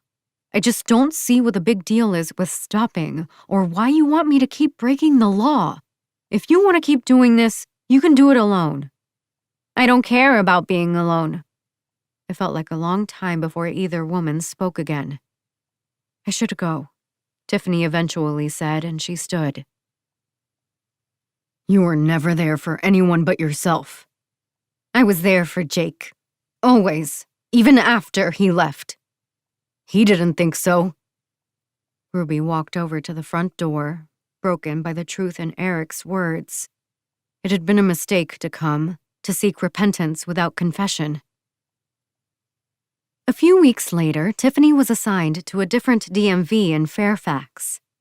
Ruby heard she'd requested it. They still lived doors away from each other, but Ruby took pains to avoid running into her. She knew Tiffany's routine intimately. When the other woman went to the store, when she dropped Eric off for daycare. Seeing Tiffany would break her heart. Even if Ruby resented her. Tiffany had made Ruby choose something terrible, either be lonely or impoverished. And neither of those were things Tiffany could understand. Still, sometimes, Ruby wanted to walk down the hall, knock on Tiffany's door, fall back into their old relationship. But if she did, Tiffany probably would have asked if she was still working with Gabe. And now, Ruby was working for the people Gabe had worked for. Gabe was gone, arrested and in prison somewhere. Ruby had found out when a man had come by her apartment that night, taken away the printer and lists of names. Asked her if she had any other materials relating to her work with the Winterses and, even after she told him no, ruthlessly searched her apartment. Jake staring as she stood by the door. "And why are you even here?" Eric asked, staring at her as she stood by the door. "Jake's hurt and you just abandoned him again? Shouldn't you be with him?" "That's enough," Ruby told him abruptly, thunder in her tone. "I let you vent, but that's enough. We're not talking about that." Ruby hadn't realized she was standing. Eric was taller than her, but at this moment, she towered over him. His hands were up, shielding his face. Had she struck him? Ruby couldn't remember. She just knew that she was shaking, breathing rasps. A knock on her door. Ruby opened it and Tiffany stormed inside. "They searched my apartment," Tiffany told her. "I haven't worked with them for months, and they come in and search my apartment." Ruby had imagined talking to Tiffany so often that she was surprised how hard it was for her to speak. Her lost friend stood before her, eyes blazing. "They had no right to do that," Tiffany went on. "Eric was there." "Gabe got arrested. They're making sure, if he talks, there's no evidence the cops can find. It's keeping us safe." "That's not what they're doing. They're covering their asses." "I don't know." Tiffany stopped fuming, seemed to gain a touch of control. She looked at Ruby, and Ruby almost cherished that moment, their eyes locked, the way they would when they shared something important about their past or laughed, or the excitement they felt when they first saw each other. But that moment ended when Tiffany asked, "How can you put Jake in this kind of danger?" "I'm doing this for Jake," Ruby said. "You're going to get him killed if you keep—" "You don't understand!" Ruby's voice had risen and she didn't care. "You don't get to tell me how my life is wrong and evil and I'm hurting my son when you have a rich family. You played with the Winterses, and you don't understand that there are people who can't just play. At any moment, you can go down south and have 3 meals and a bed, and I can't do that. I have to fight for it." Tiffany trembled as she spoke. "I am going back home," she said slowly, each word like a driven nail. "And you should leave before I do." "Why?" What does that mean? But Ruby knew what that meant. Tiffany was going to the cops. The next afternoon, a car rushed down the street as Tiffany was unlocking her driver's side door. Eric, sitting in the back seat. Ruby hadn't known what the Winterses were going to do, but she'd known they were going to do something. She heard the car's impact. Shouts. Ruby knelt and wept, and wondered why she was weeping. She'd done what was necessary. She'd kept Tiffany from getting her arrested, from separating Ruby from Jake. They'd hurt her and they'd helped her, these men. These men who created and shaped the world in which Ruby lived. A day later, a man showed up with money and a phone that he installed. Codes that he taught her. "You good?" he asked her before he left. Ruby opened the door but stopped before she stepped through. "I was wondering," she began and faltered, that thunder gone. "Before I go, can you tell me what Jake's like now?" Eric took a moment to answer. "He's a good man," he said. "Nothing like you." "Oh, Eric, there is no good or evil. Only the sword. My voice echoes through this winter wasteland, and with it I dispel shadows. There is the Lord, and He is God, and He is the devil, and He is us. And we are sin, and we are blessed, and so none are pure. I whisper my parables to the man with a sword, and he strikes down this world of sin, dragging his scythe through fields of dead wheat. I am the harbinger of death, and this world is a tomb of bones. And mine eyes have seen the true coming, the Lord standing on the edge of oceans, holding the bleeding spear that impaled his son. And on that day men will run, and men will weep, and men will devour each other. He will strike us all down, and all that remains will be all that ever was, the word and the sword." Chapter 20. Lucky. Confronting Mary Beth had gone, even in Lucky's most optimistic assessment, catastrophically wrong. It was obvious that it wasn't going to go well from the moment Mary Beth returned home from school to find Lucky and Renee waiting for her in the kitchen, presenting a united front. Lucky had started by showing her the video from the camera outside William's home. "You're spying on me?"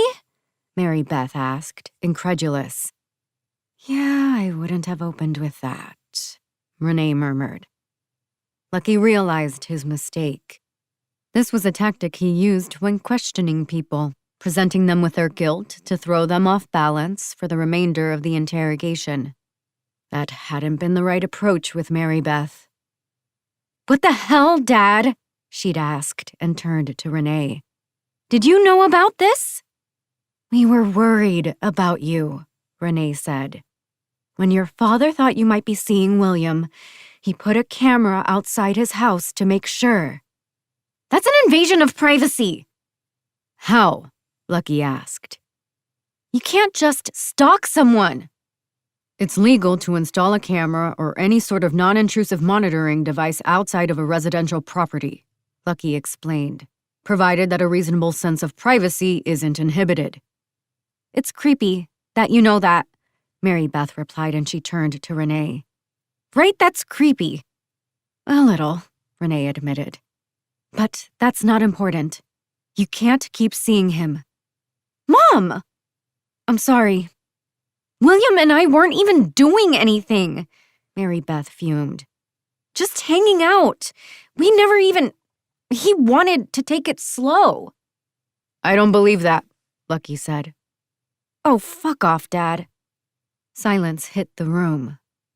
"You can't talk to us like that," Renee said incredulously. Lucky could tell Mary Beth wanted to relent, but she couldn't let herself apologize. "But it's okay for Dad to spy on me? To put a camera outside someone's house?" Both Renee and Mary Beth looked toward him, waiting for his response. But Lucky didn't want to speak, didn't trust himself to say the right thing. He was offended, of course, but something else had been held in Mary Beth's retort that was even more distressing. It was the maturity in the insult, her push away, the loss of his child. "Dad!" Lucky left the kitchen, kept walking as Renee called, "Lucky!" headed out the front door. He hadn't been sure where he was going to go when he climbed into his Grand Cherokee. He just wanted to drive. Lucky kept the radio off as he drove out of Springfield, past Alexandria, past the National Harbor, each location jarring something from his memory. Springfield, where he'd driven Mary Beth to daycare every morning. Alexandria, where he and his daughter had walked around Mount Vernon one hot August afternoon when she'd had a week between summer camp and school, and he'd taken the day off from work to be with her. The National Harbor, where they'd ridden a giant Ferris wheel and he'd pointed out the monuments of D.C. He was in Maryland now, and Lucky always found it peculiar how Virginia and Maryland were so closely connected, yet so foreign to each other. The neighboring states had a natural rivalry, and Lucky had sold enough homes to longtime residents of Virginia to know that most of them would never consider living in Maryland. And he knew the same was true of Marylanders. But Lucky secretly liked a lot about Virginia's sibling state. He drove past exits for Annapolis and Baltimore and had fond memories of trips his family had taken, wandering around Baltimore's wondrous aquarium and touristy inner harbor, visiting Annapolis once for the 4th of July, Mary Beth's face gazing up at fireworks. The cities seemed to have greater demarcation than Northern Virginia's, separated by long forests and stretches of road until they finally appeared over a crest of highway, the glittering skylines. "That's where we're going," Mary Beth had declared, back when she was the age that merely being with him was exciting and fun for her. Lucky rounded the road past Baltimore's exit, and another memory tugged at him. Not of Mary Beth, but Seth, the young killer he'd apprenticed. The day he'd finished training Seth, had taught him the importance of subtlety and silence, instilled in him the way the Winterses wanted death to appear natural. And Seth had asked Lucky if he was going to partner with him. Lucky had given one final lesson. "I need a moment," he'd said, and he'd left the young man sitting in that Baltimore coffee shop, slipped out the door and driven off. Lucky already had a family. He drove past the high-priced neighborhoods of Chevy Chase and Bethesda, towns that bordered the District of D.C. and were considered some of the wealthiest in the nation. Recent news reports claimed that the Winterses had family who lived in these cities, but that hadn't cast a pall over the area. If anything, like controversy always does, it lent a mystique to the region, particularly since those cities tended to be closed off and reserved, constantly and carefully guarding their secrets. An hour and a half later, Lucky finished rounding the Beltway, pulled back into his driveway, pressed the garage door opener, drove his car inside and shut off the engine. Walked into the laundry room that, back when Mary Beth played soccer, had also been used as a mudroom. Every weekend the floor covered with her discarded dirty gear. A woman waited for him in the kitchen. "Hello, Lucky," she said. Lucky stood still, kept his face impassive despite his surprise. But his mind was working fast. The gun hidden in the attic, the other one in the backyard office. The knife rack behind her. Her empty hands clasped in front of her. Renee and Mary Beth. But he didn't move because he knew someone else was in the room. "Bianca," Lucky said. "She's not Bianca," the other woman behind him replied. Lucky could almost sense the gun in her hand. "I am." "Adriana," Lucky corrected himself. "All these years," Bianca Rousseau said, walking around him, joining her twin sister on the other side of the kitchen counter. "And you still get us confused," Adriana finished the sentence. Not like we spend a lot of time together, Lucky replied. Bianca stood next to her seated twin, her hand resting on the countertop. They each wore dark tops, thin hoodies, with their blonde hair pulled back into ponytails and pressed through the gaps in their black baseball caps. When did we meet you? Adriana mused. And was it just once? Bianca asked. It had to be. He's not very memorable. Lucky remembered exactly when he'd met the twins. It had been almost a decade ago, when they'd first started working for the Winterses, and Lucky had been sent to clean up the bloody mess they'd left behind. Adriana and Bianca Rusu had come from some Eastern European country. Bulgaria, Romania, Lucky could never remember. Pretending to be sex-trafficked teens, but they were actually working for the traffickers to keep the other women with them in line. Upon meeting Victor Winters, they'd decided to kill the men they were working for and take over the operation themselves. But their tactics were excessive, even for the Winterses, and they'd instead been given a job as enforcers and then assassins. Lucky had been called to a home in Annapolis, a large waterfront house with its own pool and a separate guest house. Very nice. And that's where he'd found the man the Rusu twins had murdered. But they hadn't just murdered him. He was icily dismembered, his limbs spread throughout the property, head placed on a lawn chair looking out over the bay, a leg standing on its own in the kitchen, an arm on the bathroom floor, the thumb poised in an ironic thumbs-up gesture. There was a dichotomy that struck Lucky as unpleasantly as a raspy alarm, refusing to quiet. When he'd been called to clean up the mess the Winterses had assumed the twins left behind, Lucky had expected to see a sloppy murder, puddles of blood, the kind of inexperienced killing done in rage. The casual ease of the assassination, the comfort with arranging such a grotesque display, brought a discomfiting sense to Lucky, something alien, occult.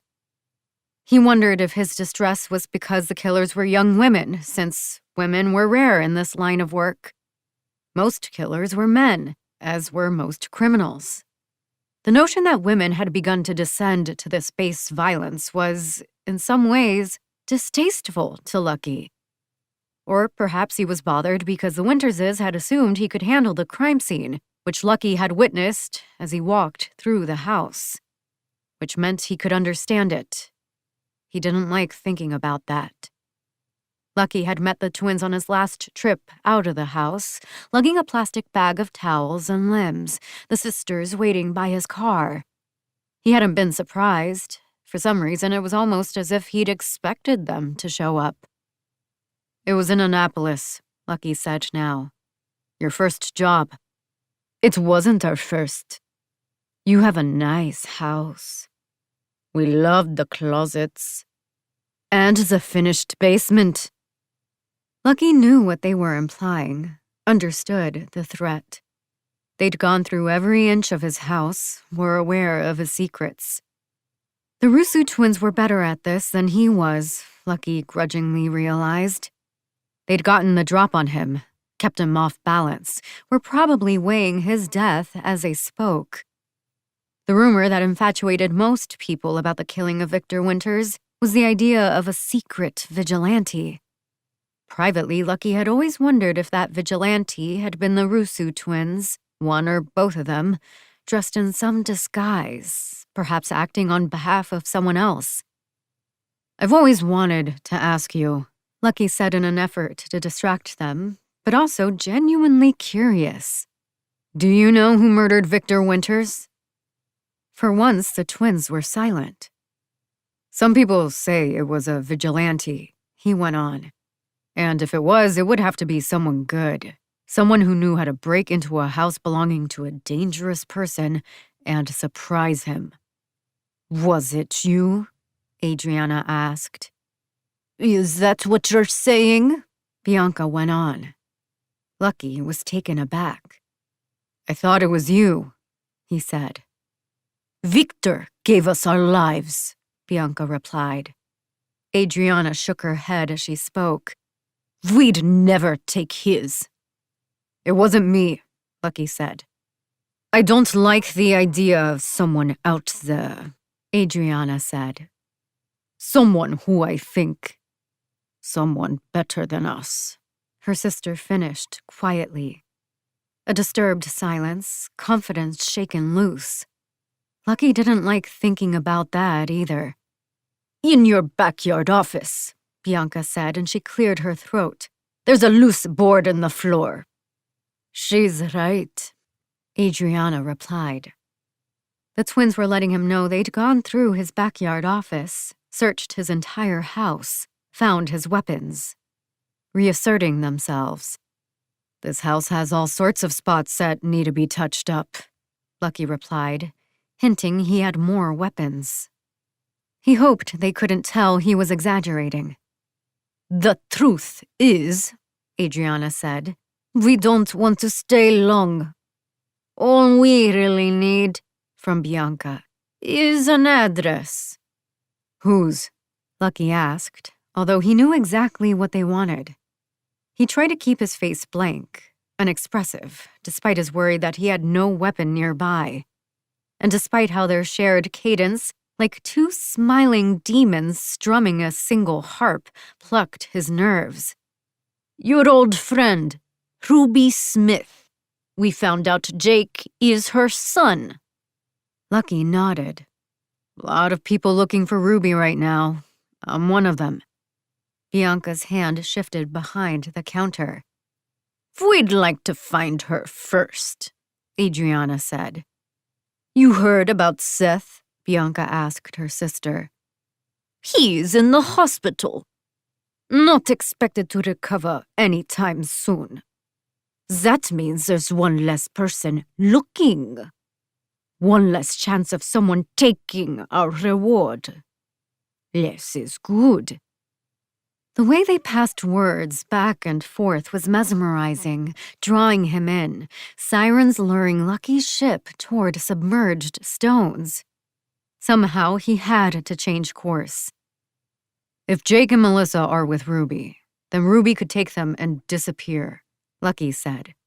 She already left the Winterses once. She could do it again. True. So, Lucky went on, the only other hope is that she reaches out to an old friend. And I was one of the oldest friends she had. You need me. The twins glanced at each other. Do we? I don't think we do. Ruby's probably going to contact me, Lucky bluffed. When she does, I'll tell you. Why would you do that? I don't think he would. We could just torture him. We could torture his family. And, in an extraordinary moment of bad timing, that's when Lucky heard the garage door open. The sound of the garage door rising echoed through the kitchen. The Rusu twins watched Lucky calmly, something close to a smile tugging each of their lips. Looks like we're going to meet the wife, Bianca said. How do I look? Beautiful. Me? Gorgeous. Weird, Lucky observed. But you need to leave, both of you. Do we? I want to say hi. He took a step toward them and Bianca's hand rose. She held a gun. The door leading from the garage opened. I'll tell you when Ruby contacts me. He tried to make sure the desperation he felt didn't creep into his voice. I promise. Lucky? Renee behind him. He turned toward his wife, blocking Bianca's hands from Renee's view with his body. Hey! Renee curiously peered past him at the two women. Is Mary Beth here? I thought she was with you. After you left, Renee looked to the twins again. This time, Lucky followed her gaze. The gun was gone. Hello? Renee asked. Lucky's selling our mother's home, Adriana said. She died earlier this year, Bianca added. Oh, I'm sorry. Lucky heard the apprehension in his wife's voice. We thought we'd have more time with her, Adriana said. but when it happens faster than you expect. 1 second she was there, the next second, gone. We didn't even get to say goodbye. I'm sorry? Renee offered again. A moment passed. We'll be in touch, Lucky, Adriana said. Lucky walked the twins to the door. He kept his eyes focused on them until they drove away. He tried to think of his next move, of what the Russo twins were going to do and how he could get ahead of them. He knew the twins were going to try and find Ruby, and, failing that, they would return. But they wouldn't go after Lucky. Easier to break him if they went after someone else. Lucky glanced into the living room, at the end table where their family pictures had been moved to make room for the Christmas decorations. Mary Beth's picture, his daughter in her high school soccer uniform, smiling with one knee balanced on a ball, was gone. Lucky returned to the kitchen. Where's Mary Beth? He asked. She left right after you did. Renee was staring down at her phone. I told her she'd better not see William, but she probably went right there. Also, those women were weird. We need to find her. I know. Renee, we need to find her now. Renee looked up from her phone, puzzled. Why? Lucky paused, like a foot poised before stepping onto some new, uncertain land. Because the women who were here are going to kill her. Chapter 21. Melissa. It's me, Melissa said. She didn't expect Chris to respond right away, and he didn't. Melissa pictured him holding the phone away from his face, scowling at the unfamiliar number. She waited through the silence, the phone pressed tight against her ear. Calling him wasn't something she'd done lightly. Melissa knew it was likely that there was no reasoning with Chris anymore. But she was out of options, and her only hope left was that there was still some chance for a connection between the two of them. He'd never hurt her, and, as far as Melissa knew, never cheated on her. Everything about Chris had grown corrupt except seemingly their relationship. Is Jake dead yet? Chris asked. No, she realized. There is no chance. I heard Seth shot your boyfriend, Chris went on. Wish I'd been there to see it. She knew what Chris was doing, heard the pain in his voice, the pain he wanted to drag her into. And even though she knew what he was doing, it worked. Jake's going to live, Melissa said, her voice hot. Should have been you. A bullet right in your face. Melissa had never felt hate like she did at this moment. But she knew she had to control her anger, push it down, refuse to let rage get the best of her. This was a sharper pain than she would have expected. Injured love, the way you can never shake yourself entirely free from someone you once cared for. Let us go, she said. A bark of laughter. You know what happened at the diner, Melissa went on. Innocent people died, and your guy ended up arrested. It's better for everyone if you just let us go. Chris will burn down the world to find you, Chris said. Christ, he's still doing that third-person thing, Melissa thought. But something about Chris seemed different. It took Melissa a moment to realize what it was. This was how he acted when other men were around. She had to get him alone. Melissa tried to control her anger, tried to stop this fury from devouring her further. Searched for a way to convince Chris to change his mind, to find something in their relationship. Old feelings, innocent memories, heartful love, something to which he clung. Chris, Melissa said. Please. A moment of silence, and then he offered an abrupt, Hold on. she heard rustling. He was walking away from the men. She wondered where he was, if Chris was in their house, heading down the hall to their bedroom, or walking into the small backyard, the high fence, the bushes of roses she'd planted. They were likely in their final bloom of the year, curled and blackened red. She stared out the kitchen window at Dr. Steve's yard, uncared for and overrun by weeds. Melissa wondered if Dr. Steve spent time in the yard, or if it was something he'd inherited when he'd moved in. Sometimes Melissa imagined herself working in a nursery, delicately planting seeds that would bloom into lovely flowers.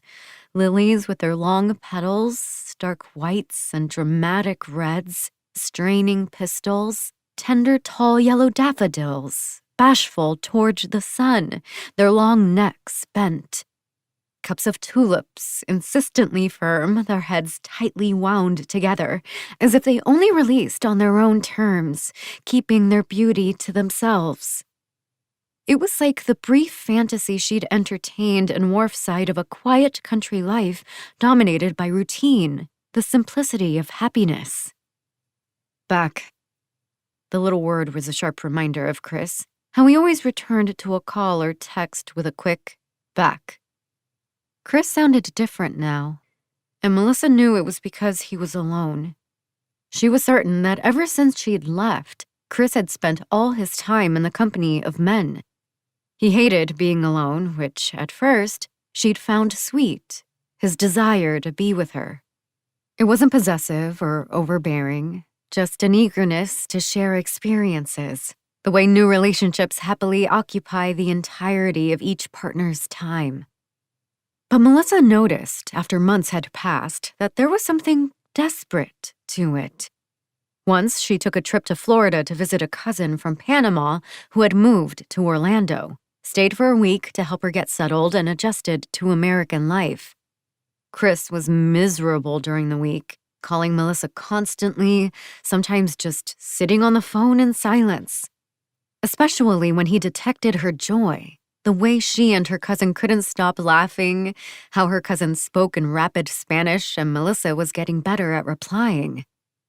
She'd wondered if his behavior had been motivated by some aggrieved sense of ownership or jealousy, or if Chris was just a deeply lonely man.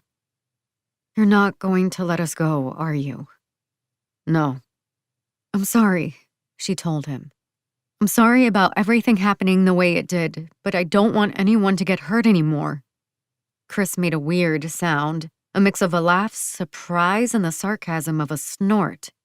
"Sure, no one should get hurt." "I'm serious." "You have to be hiding out somewhere," Chris said, pondering out loud. "Seth said he put a bullet right in him just before Ruby hit him with her car.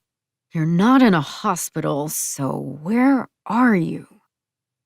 His thought process made Melissa uneasy, worried he'd actually be able to reason out where they were hiding. She tried another tactic. "I'm really sorry for leaving the way I did.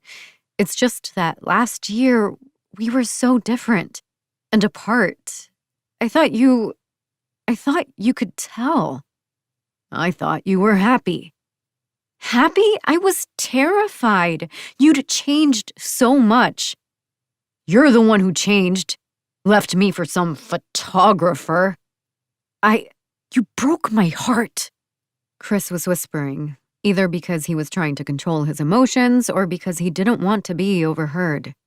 "Was Jake the first? Were there others?" "There was never anyone else." The words sounded as if she had never loved anyone but Jake.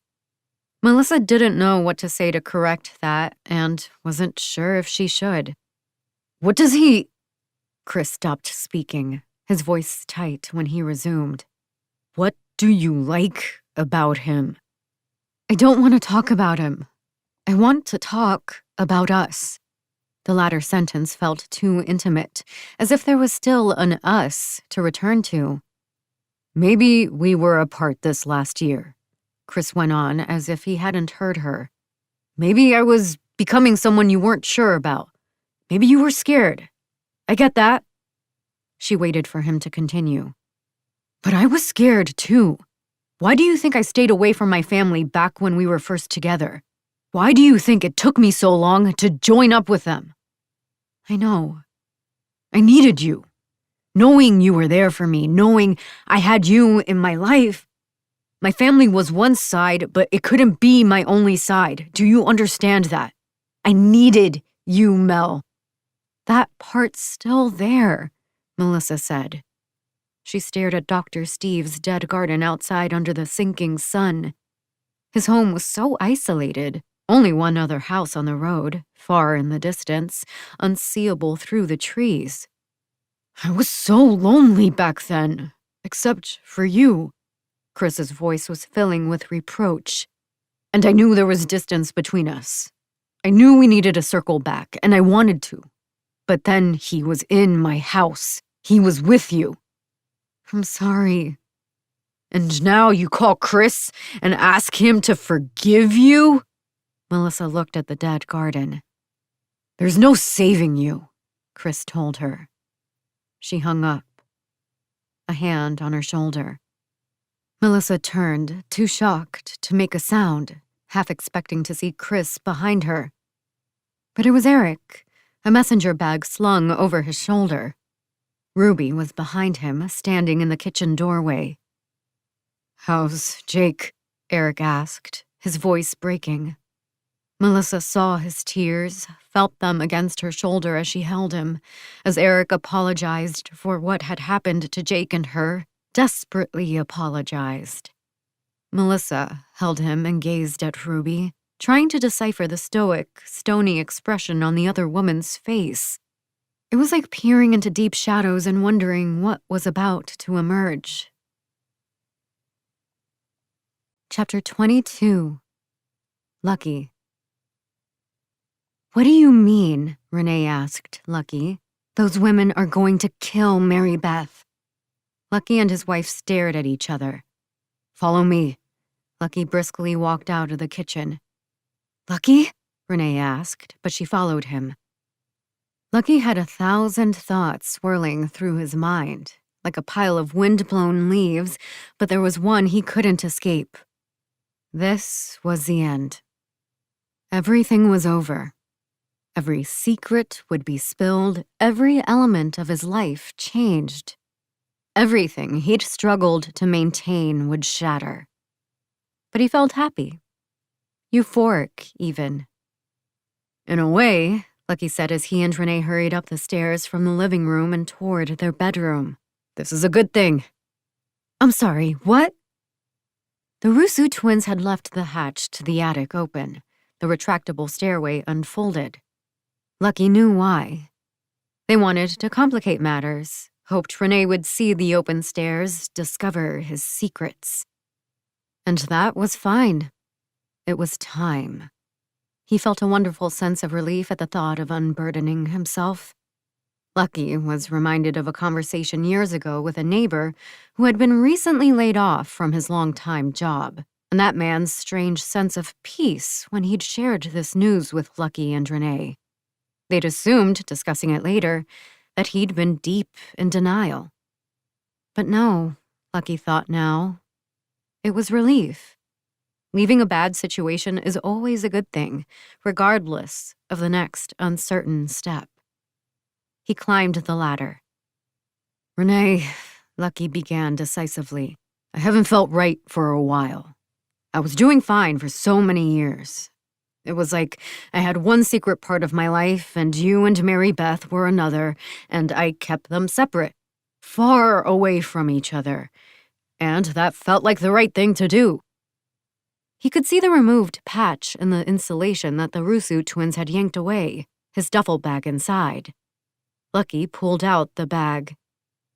Of course, they'd taken his weapons. The Glock 22 was gone, as were the knife and mace. All that remained were bullets. He placed the square of insulation back into the wall, walked to the other side of the attic. Kept us separate from what? Renee asked from below. Is this about William? Was one of those women married to him? Why are you in our attic? Lucky pulled his keychain from his pocket, unfolded the tiny Swiss Army knife blade attached to it, plunged it into the insulation and cut it open. Pulled out a second duffel bag. Unzipped it. The Henry AR-7 rifle wasn't Lucky's ideal choice, but he was out of options. His only other hiding spot was in the outdoor office, and the Rusu twins had already gone through it. He used to keep an emergency bag of weapons hidden in the garage, but once Mary Beth had learned to drive, he didn't trust that she wouldn't stumble upon it. "This isn't about William," he said. "It's someone else." "Who?" The good thing about the AR-7 was that the rifle was small, lightweight, and easily assembled. It only took Lucky about a minute, kneeling on the floor, opening the stock pad to pull out the receiver, barrel, and magazines. He quickly inserted the receiver into the stock, screwed it in place, threaded the barrel to the action, tightened it, and replaced the stock pad. Pushed in a magazine. Racked the bolt back. Renee had climbed up the steps and was staring at him. "Why do you have that gun?" "It's a rifle," Lucky said and hooked a strap to it. "Then why do you have that rifle?" "We need to call Mary Beth," Lucky said. "She needs to come meet us." Panic overcame Renee's words. "Why do you have that rifle?" Lucky slung the AR-7 over his shoulder, lifted his pants leg and wrapped a sheath around his calf. Pulled out a steel black Tanto knife from the duffel and slid it inside. "Let's go," Lucky said. Renee climbed down the attic stairway, clumsily, losing her grip and catching herself. Lucky jumped down after her, didn't bother with the ladder. He didn't land as smoothly as he'd hoped, stumbling on the floor, knees aching. Renee was hurrying out of the closet. He caught her arm, turned her toward him. "I told them I want to walk away," he said insistently, and it felt so right, Renee, and they agreed. Even after all the years I've worked for them, they were just going to let me walk away after this job. But I'd have to give up an old friend of mine, and I don't want to do that to her. I don't want to lie anymore. Let me go. If I let you go, you'll run away, and they'll find you and Mary Beth and kill you both." "Who?" Renee stopped, struggling. "The Winterses." "As in Victor Winters? Those people who were in the news?" Lucky loosened his grip on her arm. And he noted that the more information he gave Renee, the less inclined she seemed to run. "Grab some clothes," he said. "Take some for you and Mary Beth. Enough for a week. You have 10 minutes and I'll explain everything." Lucky heard her frantically rummaging upstairs as he walked into the living room. His Limax Christmas villages were sprawled out on the fireplace hearth and the living room table, and Lucky knelt between them. He tried not to have a favorite, but Lucky loved the village on the hearth. It had been built on 3 long tiers, each covered with blankets of fake snow, hiding the wires underneath. There was another reason he was always fixated on this village. One of the pieces didn't belong to it. This misplaced figurine was similar to the others, plastic and about 2 inches tall, but it lacked the reddish cheeks, the stocking cap and scarf, the depicted cheer from assembling a snowman or tugging a sled. This piece had a grim countenance and a cape, and Lucky always kept it carefully hidden in the village so that it wouldn't disrupt the tableau. He'd had this tiny superhero since he was a child, and Lucky had no idea what its name was or anything about it. His father had given it to him, and Lucky suspected it was a knockoff. But he'd kept this toy with him ever since, deep in his pocket or backpack during his school years, in his car's glove compartment after graduation, even tucked in the breast pocket of his rented tuxedo the day of his wedding. Lucky debated taking this nameless superhero with him now. But no. This was where he belonged. 20 minutes later, he and Renee were driving out of their neighborhood, the afternoon sun dropping like a coin into a piggy bank when he spoke again. "So there's obviously a part of me I've never told you about," Lucky said, his eyes everywhere on the road, scanning the cars parked on the side of the street, glancing back into the rearview mirror. "And it's never been a problem before." Something caught his eye. "Did you know the Petersons are selling?" he asked, pointing to a colonial with a realtor sign in the front yard. "You were selling houses for the Winterses?" Renee guessed. "No." She waited. "I found people they wanted me to find." "What?" Lucky said nothing. "And then what?" Lucky still didn't reply. "But these are bad people, right?" Renee asked in his mind. "These are people who deserve it? I know this was a secret you kept from me, but I guess it was for the best. And I know we're in danger, but Mary Beth and I will do whatever you say to keep us safe. Thank you, Lucky." Lucky shook his head. Renee was screaming and her door was open and her right foot was outside and bouncing on the pavement. "Wait!" Lucky shouted, and he swung the car to the side of the road. Renee unfastened her seatbelt and ran into the golf course bordering their neighborhood. Lucky grabbed the rifle from the back seat and ran after her. This is the end of disc number 5. Please insert disc number 6. This is disc number 6. Renee was faster than he expected, although Lucky knew her speed was motivated by fear. He'd chased people down before, and once their adrenaline left, once they'd fled a short distance, they dramatically slowed. Even trained runners found their energy emptied by fear, bent over, hands on their knees, saying variations of, "Please, please, just hold on," as Lucky approached. Renee stopped at the edge of a man-made lake, now nearly black this late in the day, as if she was debating jumping in. "Renee, that water's filthy." She turned toward him. Lucky had never seen her eyes so wild. "This is a joke," Renee said. "This is a joke and you don't mean any of it." Lucky didn't approach her, didn't respond. She was staring at the rifle. Lucky lifted off the strap and set the weapon on the grass. Renee took a step backward. "Careful," Lucky warned her. "The lake's behind you." How weird it would be, he thought, if Renee accidentally fell in. What an odd moment that would be in this surreal evening.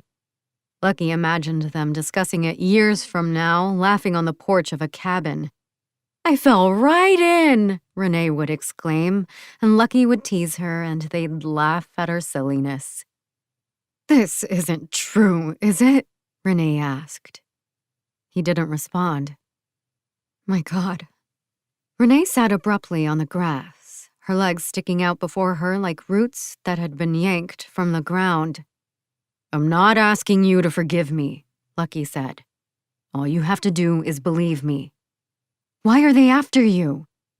"Like I said, those women think I have information about someone they're looking for." "And do you?" Lucky considered it. "Yes." "So why not tell them if you're putting us in danger? Why not just tell them?"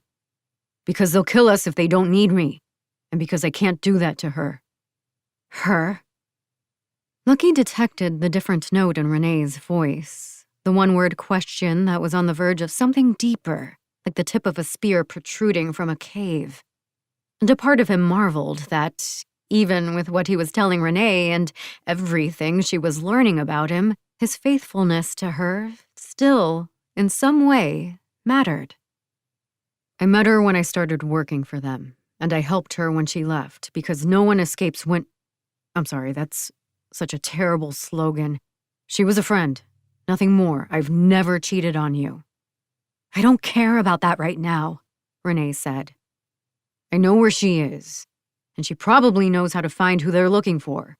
When I came home today and found those two women in our house—" "Those women broke into our house?" "Then I knew I was out of time. Once the Winterses know I can find her, they're going to come after me. And not just me.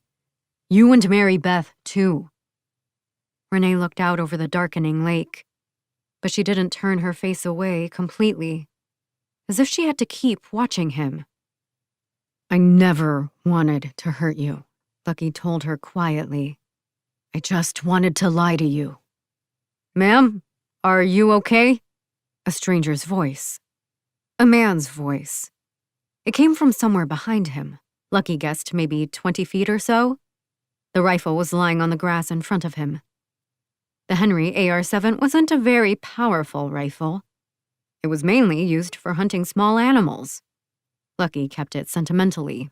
It had been one of the first weapons he'd trained on, shooting squirrels and sparrows in his backyard as a teen while his parents drank in the kitchen. If Renee called out for help, if she suddenly let the panic edging into her face overcome her, then he'd have to turn and run down this man and use a knife strapped to his ankle. Lucky hoped the stranger didn't have a weapon of his own. But he probably did. This was the exact situation men craved. A woman in need of protection. A seemingly threatening assailant, and the advantage of starting a fight, so men have the time to summon their courage. But Lucky knew what truly awaited this unseen person standing behind him. Because sometimes a man opened a door and didn't realize what waited on the other side. Lucky waited for Renee to respond to the stranger, to open that door. Chapter 23. Jake. "Hey, Jake," Eric said. "Do you mind moving? I want to play pool." There was a dryness to Jake's voice he hadn't expected when he laughed, the sound hoarse, scabbed. And the throbbing in his shoulder increased, threatened to break beyond his control. The pain was already close to something worse, like a sword was lodged in his shoulder, and too much movement would drive the blade through. "I'm lying on a pool table?" he asked weakly. Melissa leaned down, holding back her hair in a gesture Jake found comforting, and gently kissed him. "There's a huge board covering it," she told him.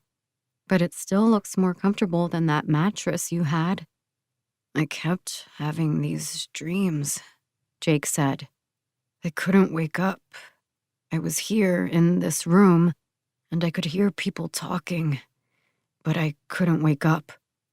"Jake," Eric said softly, "that sounds like the most boring dream." "Yeah, I've had better." "How do you feel now?" Melissa asked. "Tired."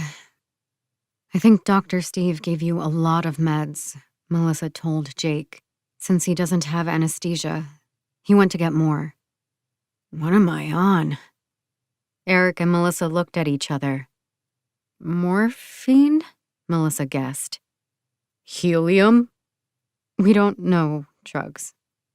"Is my camera okay?" No jokes now, Jake noticed. Just solemnity from Melissa and Eric. And something about their staid response saddened him. Guilt rose so strong that the pain in his shoulder intensified. Guilt that he'd demanded anything from the people he loved, including their devotion to his art. "The bullet didn't hit it," Melissa said. "Just you," Eric added, and that offhand humor he'd been trying to keep, that detachment, slipped. He blinked fast, touched his eyes. "I'm glad you're here," Jake told him.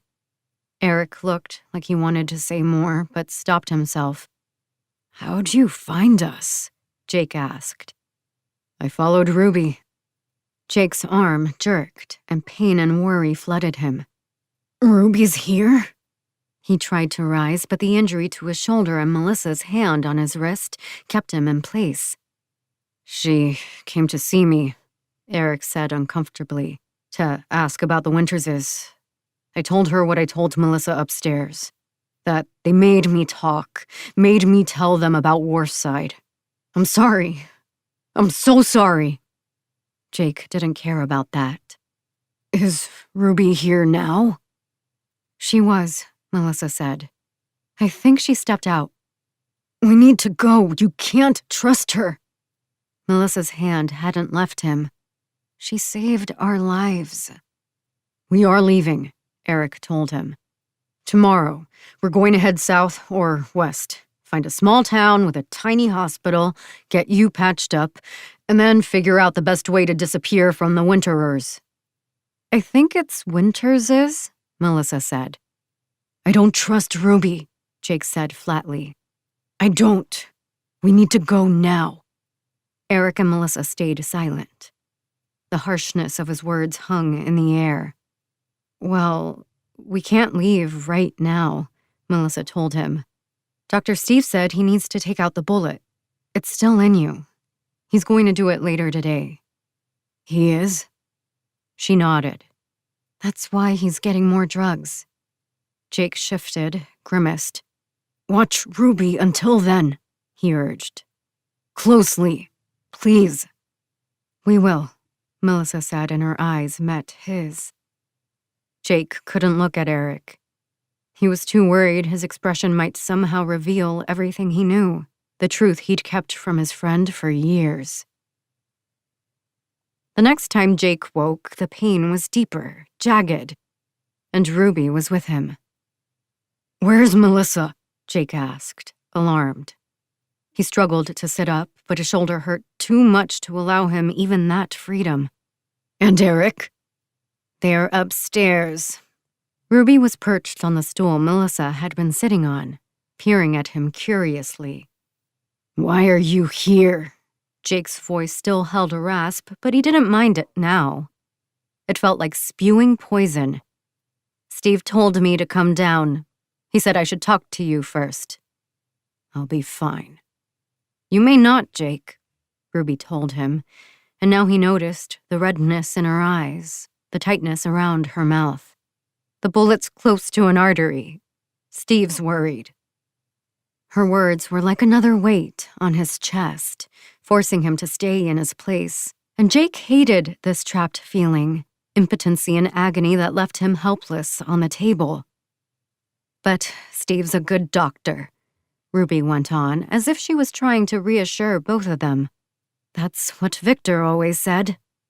I don't really care about Victor Winters' Yelp reviews. Ruby smiled at that, and Jake suddenly remembered how he could sometimes make her smile. You should cut your hair. Ruby touched it, fingered a curl. It's getting too long. He flinched, and that imaginary blade in his shoulder cut deep. It took him a moment to say, Don't touch me, Ruby. She looked like she wanted to touch him again, but instead she brought her hand back to her lap. They told you what I did? Saved you from Seth? There was something different in her tone now, far from what he remembered.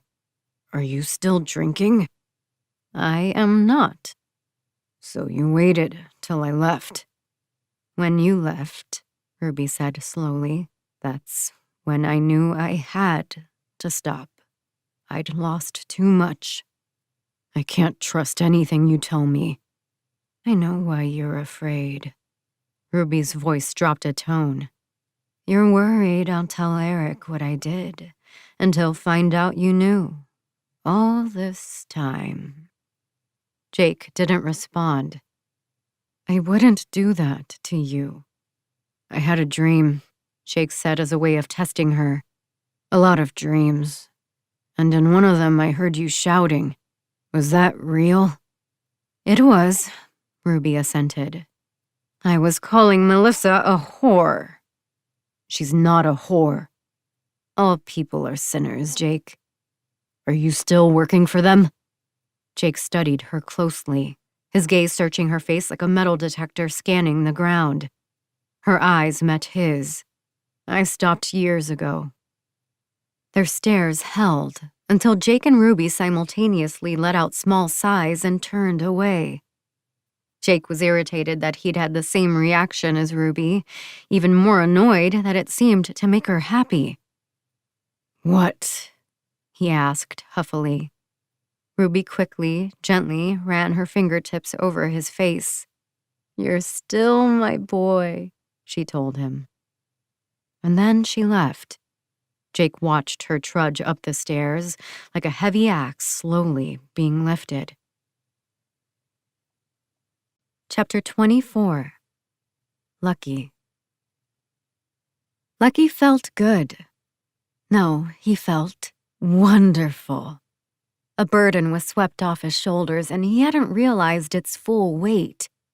Renee sat in the passenger seat, stoically staring forward.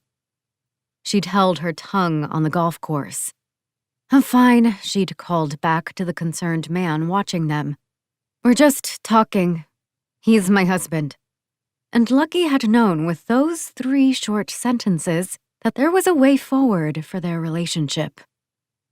"How long has it been?" Renee suddenly asked. This was the first thing she'd said since they'd gotten back into the car, the hour-long drive from their neighborhood to the town of Front Royal. "Since I've been working with them? Too long." "Were we ever in danger?" she asked. "Mary Beth and me." "No," Lucky lied firmly. "Not until now. Not until the Rusu twins realized they need information I have." "But you've hurt people," Renee said. There was a tremor in her voice, as if she was close to tears. Lucky wanted to pull over and talk with her, but didn't want to risk her running off again.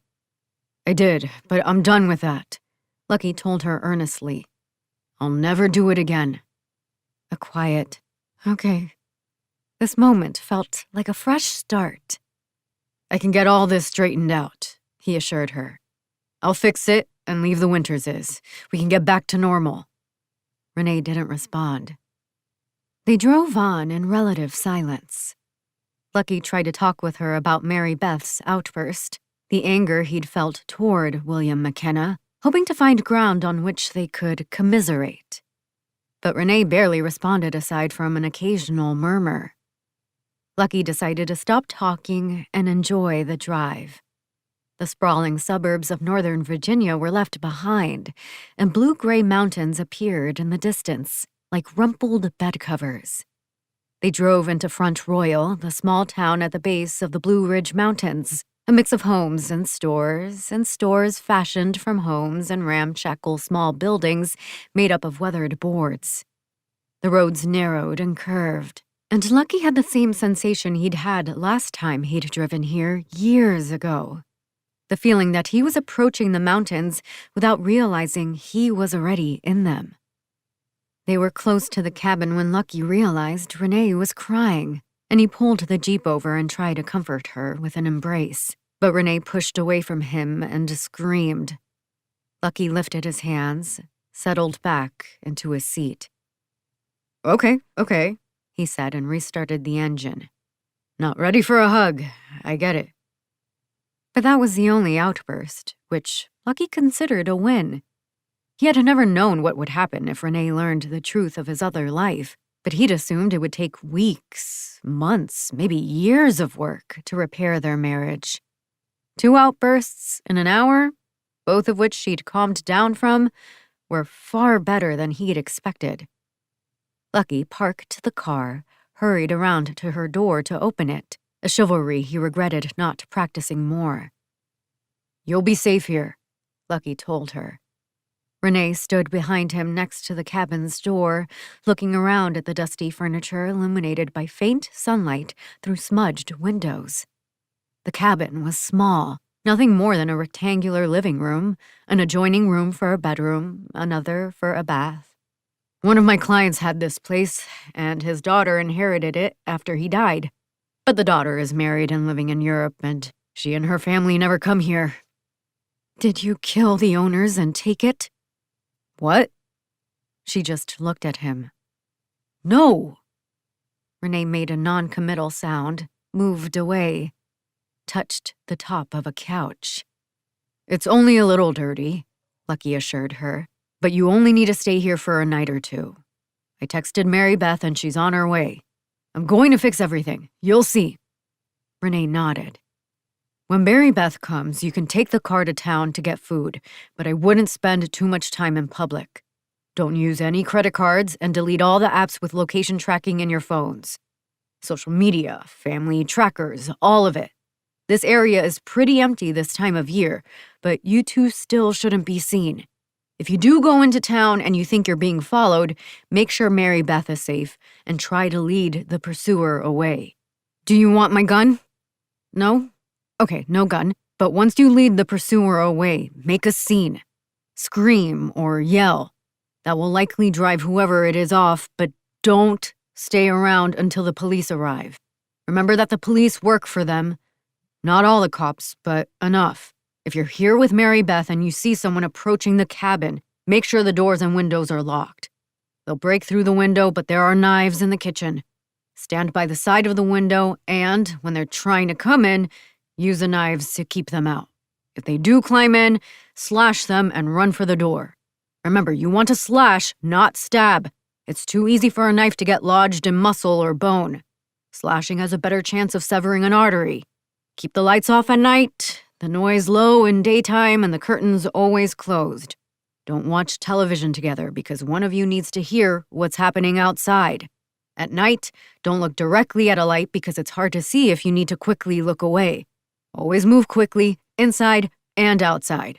Given the choice, a good assassin will wait for a target to be still, and the Rusu twins are good assassins. And remember, they're not going to want to kill you because they want to find me. But don't ever assume they'll let you live. How do you know all this? Because it's what someone should do if I was after them. Lucky wasn't sure what else he should say after that. He nodded and started out the door. Be careful, Renee said faintly. And those 2 words were enough to reassure Lucky that Renee was still there for him. He patted the AR-7 on the passenger seat, content in a way he hadn't been for years, as Lucky drove off to find Ruby. To end this part of his life. Chapter 25. Melissa. Jake was sweating so much it worried Melissa, a wet sheen like wax over his sleeping face. There was a damp odor to his clothes, Jake's scent that Melissa faintly remembered from his pillows and sheets, but now that scent was sickly, gaseous, and medicinal. She could smell it distinctly when she replaced the blood-reddened bandage on his shoulder from where Dr. Steve had removed the bullet. Eric's voice was coarse when he spoke. Ruby told me she had Dr. Steve put Jake under for a lot longer. He'll be out tonight, maybe even till tomorrow. Dr. Steve said the pain would be severe and Ruby didn't want to see him hurting.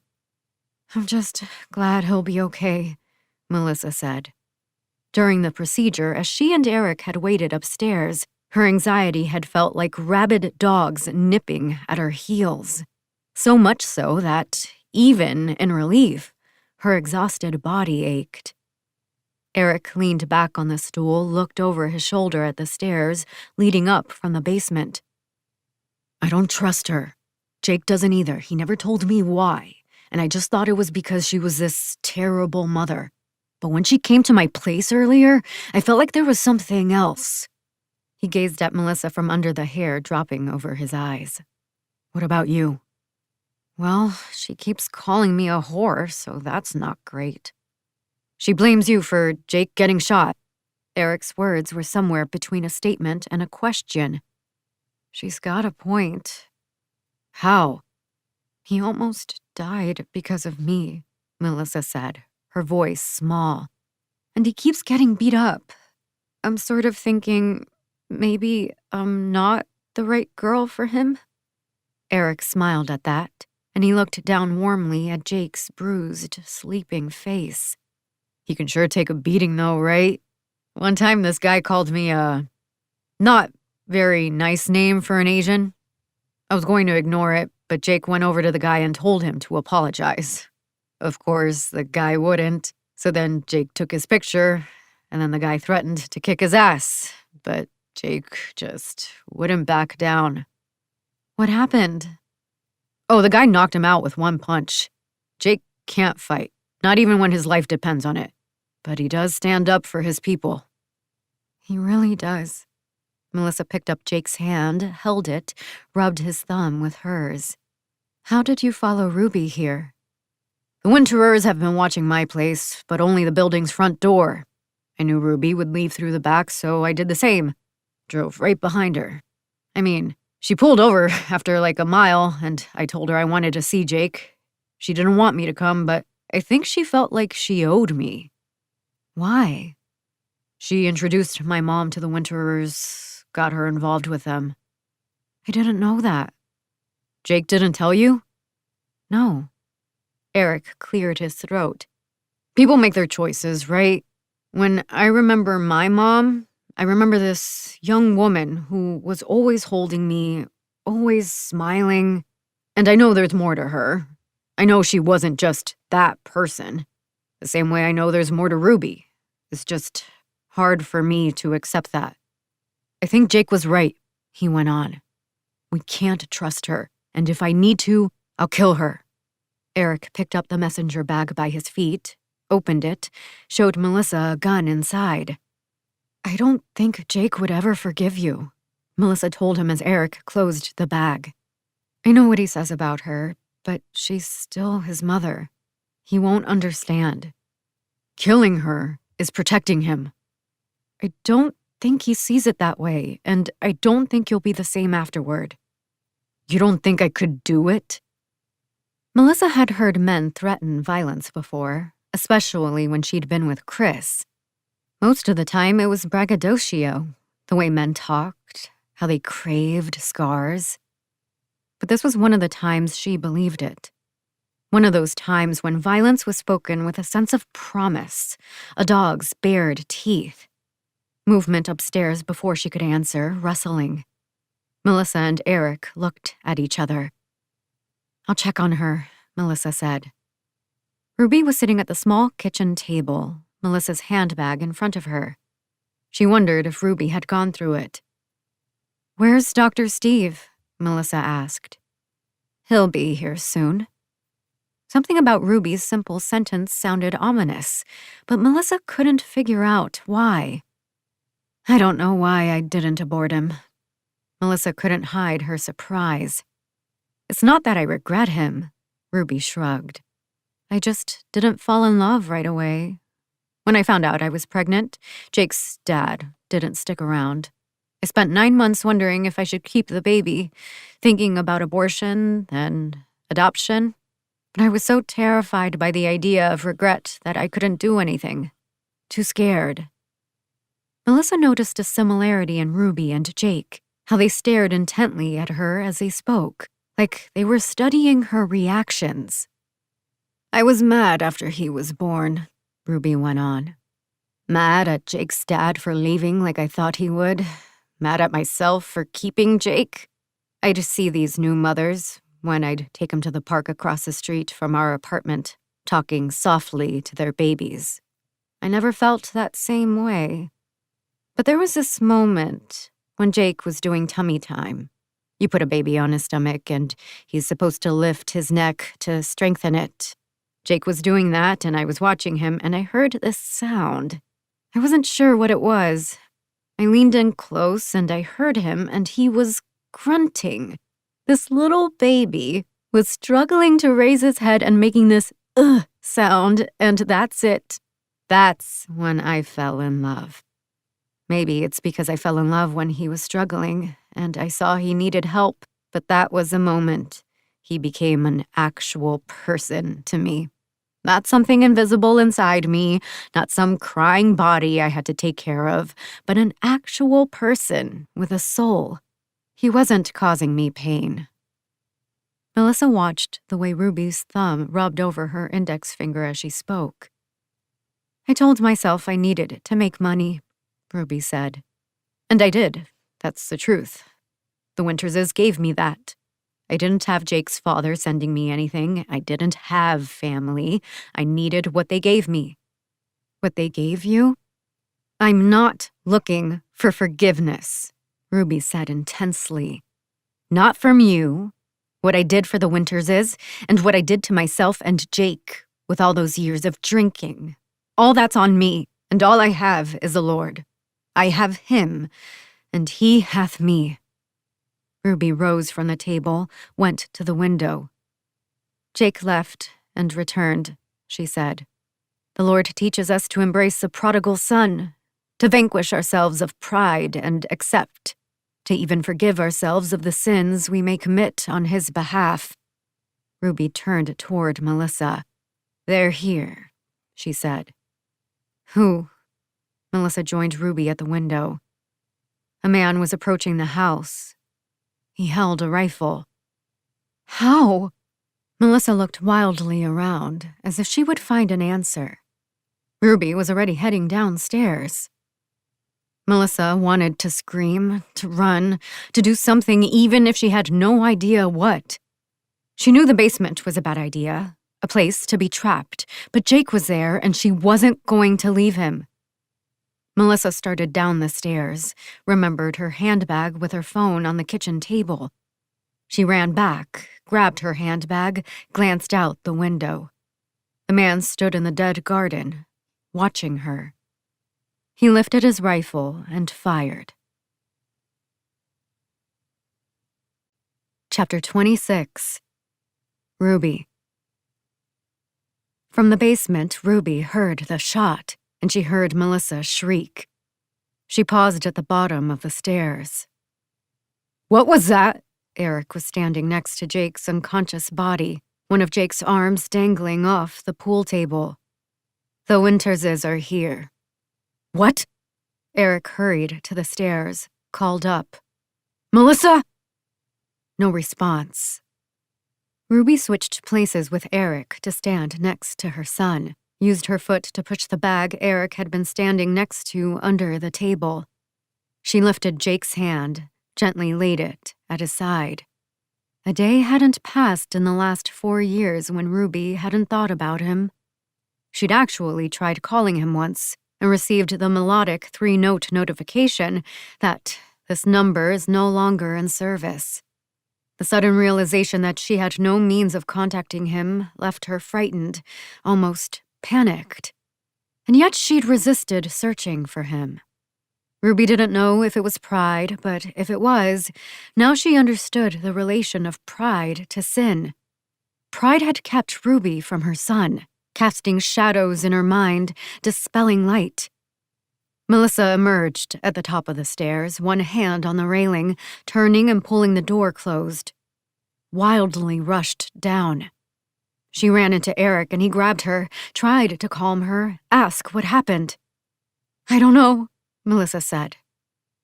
The weight of Eric's bag against her foot surprised Ruby. She knelt, opened it, pulled out the gun. Eric didn't seem the type to use a gun.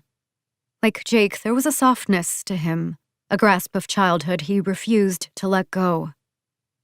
"What do we do?" Melissa was asking, and she turned toward Ruby. "Should we?" She and Eric saw the gun in Ruby's hand. And then Ruby slowly lifted her head, her eyes on the stairs. "And it came to pass after these things," Ruby said. "Eric?" Melissa turned toward him. But Eric just watched Ruby, even as Melissa grabbed his arm, even as a door handle turned. Eric watched her like a patient listening to their doctor's diagnosis. "Behold," Ruby whispered, "here I am." "What are you saying?" Melissa asked desperately. "Get thee into the land of Moriah." "What are you doing?" Melissa asked. "We need to save Jake, they're coming." Melissa was wild-eyed and off balance, as if she wanted to run but had no direction. "They're coming!" The door leading to the basement opened. Heavy footsteps on the stairs. Men's footsteps. Marley walked into the recreation room, looked around at Jake's wounded body on the table, Melissa scared next to him, Eric silent beside her. Ruby standing with a gun. "Ruby," Marley said. "Thank you." Ruby didn't respond. "What?" Melissa asked, her voice faint. 2 men followed Marley. One of them was gagged and blindfolded and bleeding. But even with the blindfold and bruises on his face, Ruby recognized Steve Debko. The other man had a shaved head, calm disposition, the bearing of former or active military. Surety to his movement, the casual way an athlete steps onto a field or a priest wanders among his congregation, as if this was where he belonged. He took Melissa by the arm, dragged her to the wall, forced her to the floor. Eric and Steve followed, albeit with less resistance. They were pushed down next to her. Steve looked around the room after his blindfold was removed. His eyes landed on Ruby. You told them where I was, Steve said uncertainly, as if he couldn't believe what he was saying. Your own son. You told them where we were. Her son will be fine, Marley said. And so will she. And they came to the place which the Lord had told him of, Ruby said. Where's Chris? Melissa asked desperately. I want to talk to Chris. Chris doesn't need to talk to you again, Marley said. And there Abraham built an altar. Where's Chris? Melissa asked again, as the bald military-looking man pulled a handgun out of his holster. He pointed it at Steve's head. Ruby had forgotten how loud a gunshot was, like the Lord clapping his hands together. Ruby heard Melissa's and Eric's screams after her hearing returned, faintly, like the screams were coming from another world, or a memory that had seeped into the present. And Ruby heard her own voice as Melissa wept, as the bald man raised his weapon at Melissa, as Steve's blood spread. And they came to the place which the Lord had spake of, and Abraham laid the wood, and stretched his son upon the altar. You don't, Melissa was saying, her face blurry tears. You don't. The gun swung wildly, and it took Ruby a moment to realize Eric had grabbed the other man's arms. It was a hopeless fight. The bald man had been surprised, but recovered quickly.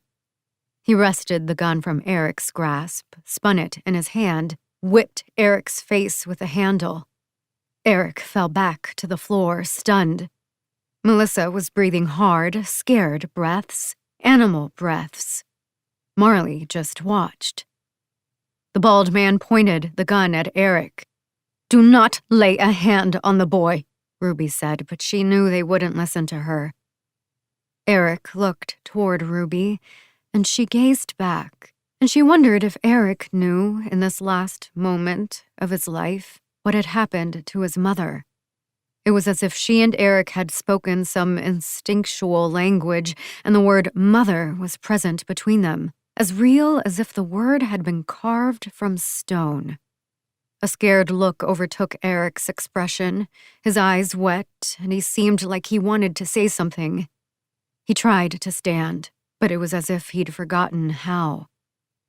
And Abraham stretched forth his hand, Ruby said, and took the knife to slay his son.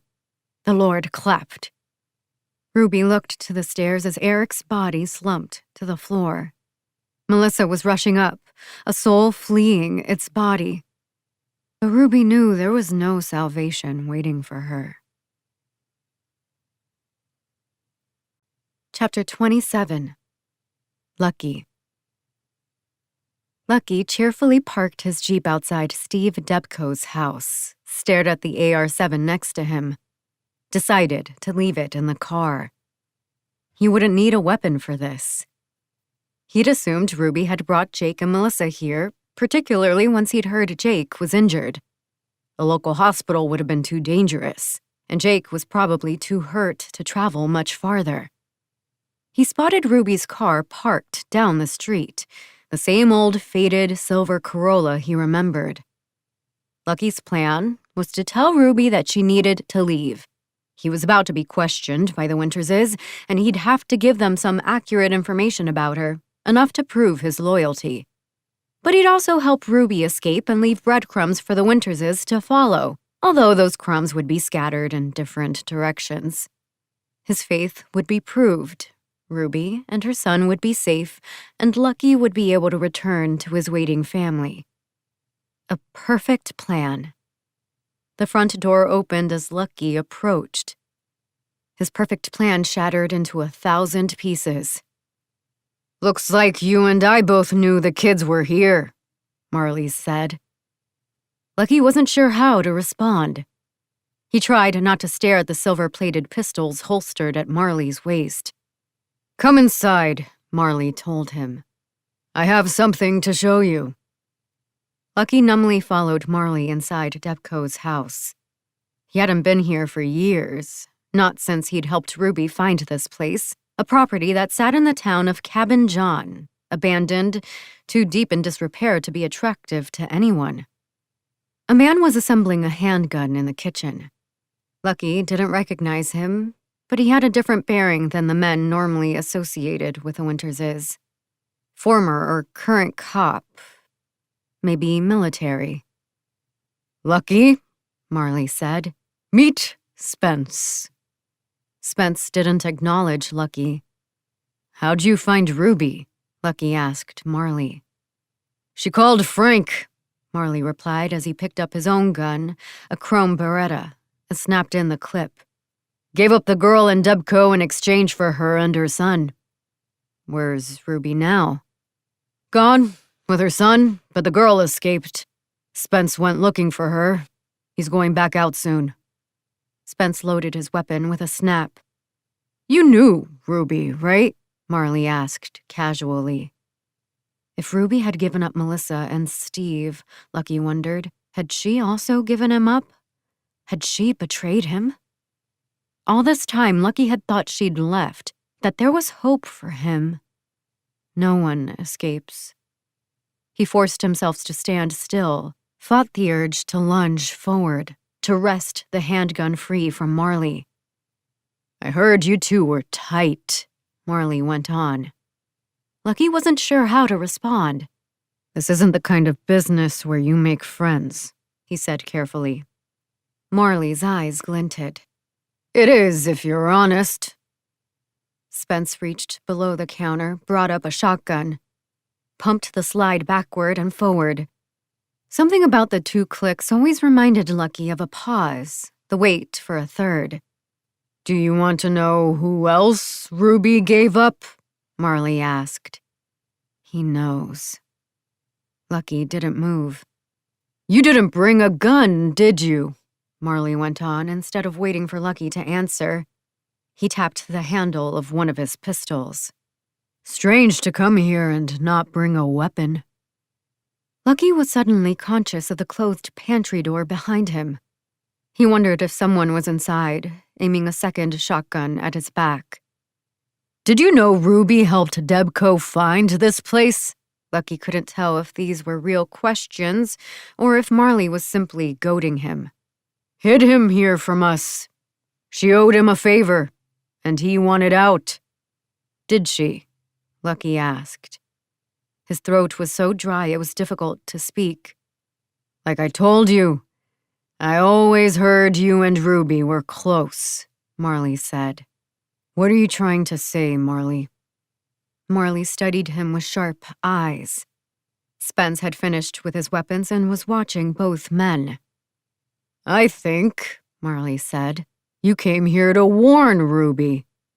Nobody said anything for a moment. "But you should have figured we were already here," Marley went on. "Come on, Lucky.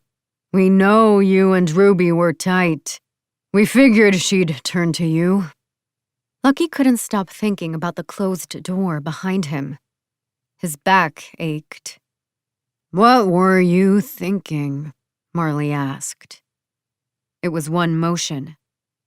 Lucky bent and pulled the knife free from his ankle holster, lifted his hand to bring the blade down on Spence. Spence calmly stepped away. Lucky's knife cut air, nothing else. He could see out of the corner of his eye, Marley aiming one of his handguns at him, Spence raising his. Lucky turned sideways in between them, trying to keep an eye on both men. His heart was a wild dog trapped in a cage. He'd been wrong about everything. He'd imagined that Renee was going to wait for him to return, except that her murderous husband had turned a new corner. Their lives could resume. He'd imagined that the Winterses would allow him to walk away, let Lucky carry their secrets as casually as a knapsack slung over his shoulder. Now Lucky knew, intrinsically knew, that Renee had reached out to Mary Beth the moment he'd driven away from the cabin. Told her everything. They'd already run off, probably contacted the cops. And Lucky knew Marley was right. The Winterses had completely controlled him, tricked him, seen through everything he'd said and done, used him in the hopes of finding Ruby. Everyone had known he couldn't be trusted. "Sorry, Lucky," Marley said. "At least you'll go before your family will." Lucky's world went dark. He lay on the kitchen floor. Had he been shot? Was he his soul rising from his body? There'd been no sound after the lights flicked off and the gunfire, the two explosions boxing Lucky's ears after his desperate dive to the floor. Shadows in the darkness. Someone saying something. Marley, his words becoming clearer. "What happened to the lights? Who's there?" A door closed from somewhere distant. A shadow moved. Lucky squinted uselessly in the dark. The shadow moved into a square of light from the window, and Lucky saw Spence looking elsewhere. It was as if Marley and Spence had forgotten about Lucky after the power in the house had gone out. Or they thought he was dead. Lucky remembered a story he'd heard about a runner, on the verge of finishing a marathon, exhausted and barely conscious, who'd been shot in the back of the head during the last mile. The runner had been so tired that he hadn't even felt the bullet. He'd finished the race, and then, when he realized the onlookers were staring at him as he crossed the finish line, touched the back of his head and felt blood. Was he dying? Lucky wanted to touch his head, his chest, search for a wound, but didn't dare move. Spence walked over to Lucky, peered down, stared hard in the dark. "He still has the knife." This time Lucky wasn't too slow. He felt Spence's neck against his fist, the knife sunk to its handle. Lucky rose, looking for Marley, but Marley was already rushing him, crashing into him. Marley climbed over Lucky, grabbed his ears.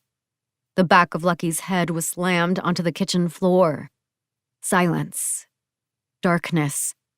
Pain coming, but not yet present. Lucky's body was moving independently of his dazed mind, still fighting. Trying to grab Marley's hands as the back of his head was driven into the floor again. Something slashed his chin, and then came the pain, and then came nausea. A glint of light showed the gun in Marley's hand, lifted high, the handle wet from where it had whipped Lucky's face. But that meant, Lucky thought groggily, the other gun was still at Marley's waist. Lucky reached for it weakly, but Marley knocked Lucky's hands to the side, pulled his second gun free, pointed both down. "Your daughter's going to be first," Marley told him, "while your wife watches." "Counterpoint," a woman said. Marley was suddenly illuminated by a beam of light boring into his chest. He squinted into it as something whistled over Lucky, something black and hard crashing into Marley's right arm, that pistol skittering away. Marley cried out, lifted the other pistol, and fired blindly into the light. The gunshot deafened Lucky, a quick exhale of orange light from the muzzle. Lucky saw a shadow by Marley's side, and that second gun was suddenly lifted, like a parent pulling a helpless child, and Marley's wrist was turned and his hand opened and the pistol bounced to the floor next to Lucky's head. A boot kicked it away. Marley turned over, reached for the metal rod that had struck him, but another boot slammed down on his hand, flattened his fingers to the floor. A gloved hand reached down, picked up the metal, and Lucky saw it smash across Marley's mouth, a tooth and blood flying away. Marley listed to the side, fell out of the light. A flashlight clicked on, beamed up and down Marley's body, then Spence's, then jerked over the room before settling on Lucky's face. He squinted past the light, saw only one person standing behind it, and he realized who it was. "You saved me?" he asked. The harsh beam of light didn't waver. "It's too late to save anyone." Part 3. It is mine to avenge. I will repay. In due time their foot will slip, their day of disaster is near, and their doom rushes upon them. Deuteronomy chapter 32, verse 35. Chapter 28. Melissa. Melissa remembered a time when, as a child of 9, she'd been at a hotel with her mother, and Melissa had gone down to the lobby to buy a Coke. She'd returned to the elevator in the lobby, pressed the button for her floor, but a hand caught the doors before they closed. A man entered. Melissa had a disquieting feeling, the fear of being alone with a stranger. That feeling overwhelmed her when, after the elevator had begun to rise, he'd pressed the stop button. The elevator jerked and froze. Melissa couldn't speak. She just shrank into the corner. The man stepped in front of her, her eyes level with his belt, and placed his hands on the wall, one on either side of her head. "I'm sorry," she whispered. And then, by some automated function or remote access or miracle, the elevator lurched to a start, began to rise again. The man stepped away as the doors opened. A trio of people stepped on board. Melissa ran past them and raced down the hall. The man stayed behind. She didn't tell her mother what had happened, never told anyone. But she remembered it now, that feeling of helplessness. Her life at someone else's whim, someone stronger than her and more dangerous and desiring to take something from her. Someone driven by a force so strong Melissa felt she had no choice but to surrender. Melissa stumbled away from Dr. Steve's house and down the street, blindly panicked. She turned a corner and ducked behind the only other house on the road. She sank to the ground, between a brick wall and the bare branches of a shrub. Tried to corral her thoughts. Ruby had betrayed her, given her and Dr. Steve up to save herself and Jake. They'd murdered Eric. Was Jake safe? Ruby was with Jake and those 2 men from the Winterses, and she'd do everything she could to keep Jake safe. Melissa was confident of that. But then she remembered Ruby's words. "Do not lay a hand on the boy." A shiver rustled through her at the memory, the way the words came from somewhere ancient, and the men had blithely ignored her. The memory was madness. Something caught her eye, a figure passing under a street lamp. A man walking down the road, a hand plunged into his coat, the other shining a flashlight. One of the men from the basement. Melissa pressed against the brick. He looked in her direction. Melissa had a fear that she was about to accidentally shake the shrub in front of her, slip from her knelt position, cough, something to arouse his attention. But he turned and continued down the street, the flashlight's beam swinging left to right. Melissa exhaled. Her panic had almost left her dazed. She wanted to run around the side of this house, knock on the front door, beg for safety, for an ambulance, for the police. She wondered if the neighbors had heard the shots, if the cops had already been called. But the 2 houses on the street were separated by long lawns and clumps of trees, and the street was quiet, and the house lights were dark. There was no sign anyone had heard anything, or that anyone was even home. A car passed. Melissa assumed it was more men with the Winterses. Her stomach tightened at the idea. Those men deciding what to do with Jake, Ruby powerless to stop them. Men soon spiderwebbing into the streets, flashlights in one hand and weapons in the other, lights and bullets finding Melissa wherever she hid. She stayed crouched until her legs ached, scared to leave the safety of the shadows, finding fault with every idea that occurred to her. The only thing she could do was give herself up, hope that was enough to uphold whatever agreement Ruby had made to keep Jake safe. Melissa rose and she walked back to Dr. Steve's house. She felt numb inside. The distress of fate, weirdly reminded of the time she'd received that scholarship rejection, the way it seemed to reiterate that she would never obtain a bachelor's degree. The same certainty in Chris's voice when he assured Melissa that she was going to die, living in a controlled world, meeting whatever end others wanted for her. Ruby emerged from Dr. Steve's house. Jake's arm was over her shoulders, his feet dragging, stumbling sleepily. Melissa's heart surged. Somehow, Jake was with Ruby and alive. She watched Ruby struggle to sit Jake in her car. The taillights flicker on as the engine started, as they drove away. Jake was safe, but Melissa knew she wasn't. She hurried from the house, kept walking next to a narrow, hilly street, nothing but shadows of trees on either side, scurrying deep into them whenever headlights appeared. Movement gave Melissa strength, even if she wasn't sure where she was going.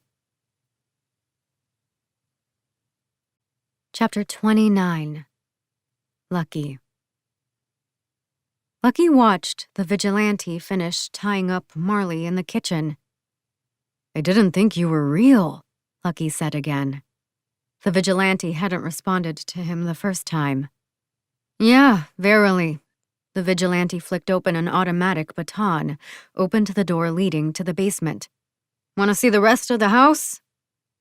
Lucky did, and he stepped over Marley's unconscious body and Spence's corpse to follow her downstairs. Lucky wondered if the vigilante, a somehow mythic figure, discussed in hushed tones, was actually Melissa Cruz. The idea was a puzzle piece slipping neatly into place. The vigilante had crippled the Winterses, and it made sense that the person who had done that had insider information about the crime family. And no one had ever suspected, or would have suspected, that it was a woman. Only her voice and maybe her height revealed her sex.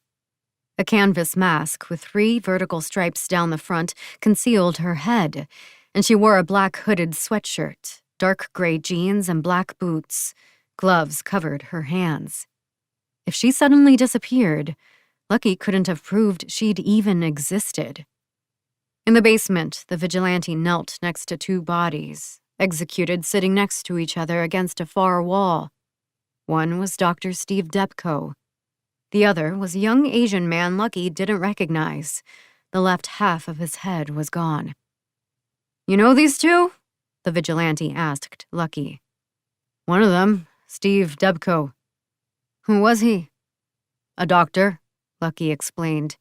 "My guess is he was treating Jake Smith. We were supposed to find him and his girlfriend." The baton rose, almost imperceptibly. "We?" the vigilante asked. "I worked with the Winterses," Lucky confessed. "I don't anymore." "Why not?" "I got tired of seeing things like this," he said. "Doing things like this. That's why Marley was trying to kill me." The baton lowered. The vigilante headed back up the stairs. Lucky followed her. He helped the vigilante carry Marley out into the dark, cold, quiet night, noticing how the vigilante stepped smoothly while Lucky strained. They reached an old Civic, and she unceremoniously dropped Marley's upper body on the street to open her trunk. Lucky lifted the other man on his own and, with a heave, dumped him inside.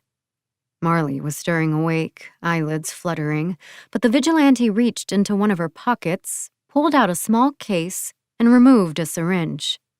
Injected something into Marley's neck. Moments later, he was back asleep. "Well," the vigilante told Lucky and slammed the trunk shut. "I'm going to bounce." She climbed into the front seat of her car. Lucky stared after her, unsure what to do. In one day, his secrets had been exposed to his family and the Winterses. The former probably wanted nothing to do with him. The latter, to kill him. He needed help. And there was only one person who could help him. Lucky followed the vigilante. A couple of times he called Renee and Mary Beth, but neither of them answered or returned his messages. He wasn't worried that the Winterses had found them. The cabin was a secret, hidden and remote, and barely connected to Lucky. Renee and Mary Beth, he realized, must have run from him. Were too scared to even speak with him. And so Lucky drove in silence. The truth about Ruby dejected him. She had either been working for the Winterses this entire time, even after he thought he'd helped her escape, or perhaps she'd returned to them once Jake was in danger. In either case, she'd betrayed him. And Ruby was the only person he'd ever known who had left the Winterses. But in truth, no one had ever left. He was so lost in thought that he didn't realize nearly an hour had passed since he'd been following the vigilante. Lucky had been too distracted to pay attention to where they were driving, but he assumed that, by now, they were somewhere in Virginia. They drove onto a dirt road and then turned onto another, narrower road.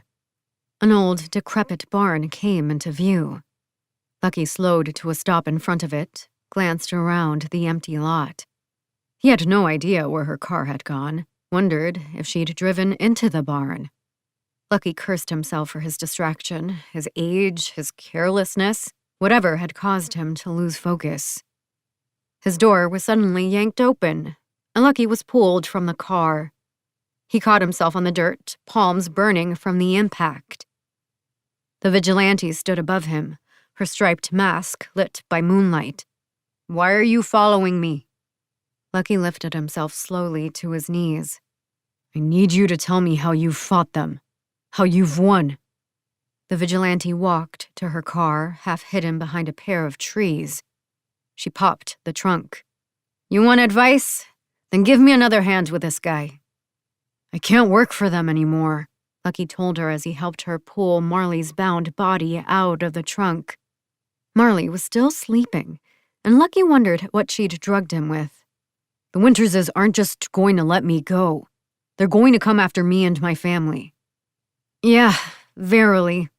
The vigilante grunted as he dragged Marley out, dropped his body on the ground. She indicated the barn. "Over there." Lucky reached under Marley's arms. What?" Marley slurred. "Lucky?" Lucky ignored him as he and the vigilante half carried, half dragged Marley to the barn. Marley kept talking, his words becoming clearer, sentences filling out. "You double-crossed me," Marley said, struggling but feebly. The vigilante pushed open a door leading inside the barn with the back of her foot. "You're gonna die, Lucky," Marley said. "He's probably right," the vigilante agreed. "Also, your name is Lucky? Weird." The barn was dark, but the vigilante dumped her half of Marley on the floor and turned on a lantern next to the door. She walked around, lighting lanterns until a dim glow filled the space. This looked like the kind of structure that had been built as part of a larger property, and then that property had been torn down, the barn left for some other purpose that had never been realized until it was forgotten. It might have been, Lucky considered, a neglected historical landmark, a remnant of the slavery days that left Virginia's land drenched in blood. The floor was dirt, and the wooden walls were full of holes, some chewed by animals, some ripped by weather. The only thing in the barn that wasn't aged or rotted was on the other side of the room, and when Lucky saw it, he knew what the vigilante intended to do. "How have you stayed alive this entire time?" he asked her. The vigilante grabbed Marley's bound feet, dragged him across the dirt. "The secret's in being the hunter, not the hunted." "You're going to die too," Marley told her, and then he looked up, saw what waited. It was a gallows, 3 long brown boards. One had been plunged deep into the dirt. Another board protruded from its other end, close to 9 or 10 feet, the height of a basketball hoop. The third board was supportive, stretched at an angle between the other two. A small metal loop had been fixed to the end of the highest board, and a rope ran through it. A noose hung. Lucky, help me. Lucky ignored Marley. Are you ever going to stop? He asked the vigilante. 12 men from the Winterses were in a room when someone I loved died, she said. Marley was the last one there. He's the last one I needed to find. What do you mean? Marley asked. He was gaining strength as death neared. What do you mean? She pulled a rope hanging over a low rafter in the middle of the room. The noose rose. Marley had recovered enough to scream, so she grabbed a wadded ball of paper towels on the floor and stuffed them into his mouth. Talk to me, the vigilante told Lucky. What's your deal? Lucky told her about his early days with the Winterses, as he helped fasten the noose around Marley's neck, as she wrapped the other end of the rope around her hand and pulled it, slowly walking away, the rope over her shoulder. Lucky told her about the anguish he'd suffered recently as Marley's body rose and thrashed. And Lucky explained how he'd left the Winterses as the vigilante grunted, and Marley was lifted until his feet couldn't touch the ground. The vigilante wrapped her end of the rope around a hook on the wall. Well, Lucky, she said, rubbing her hands, staring up as Marley's body kicked.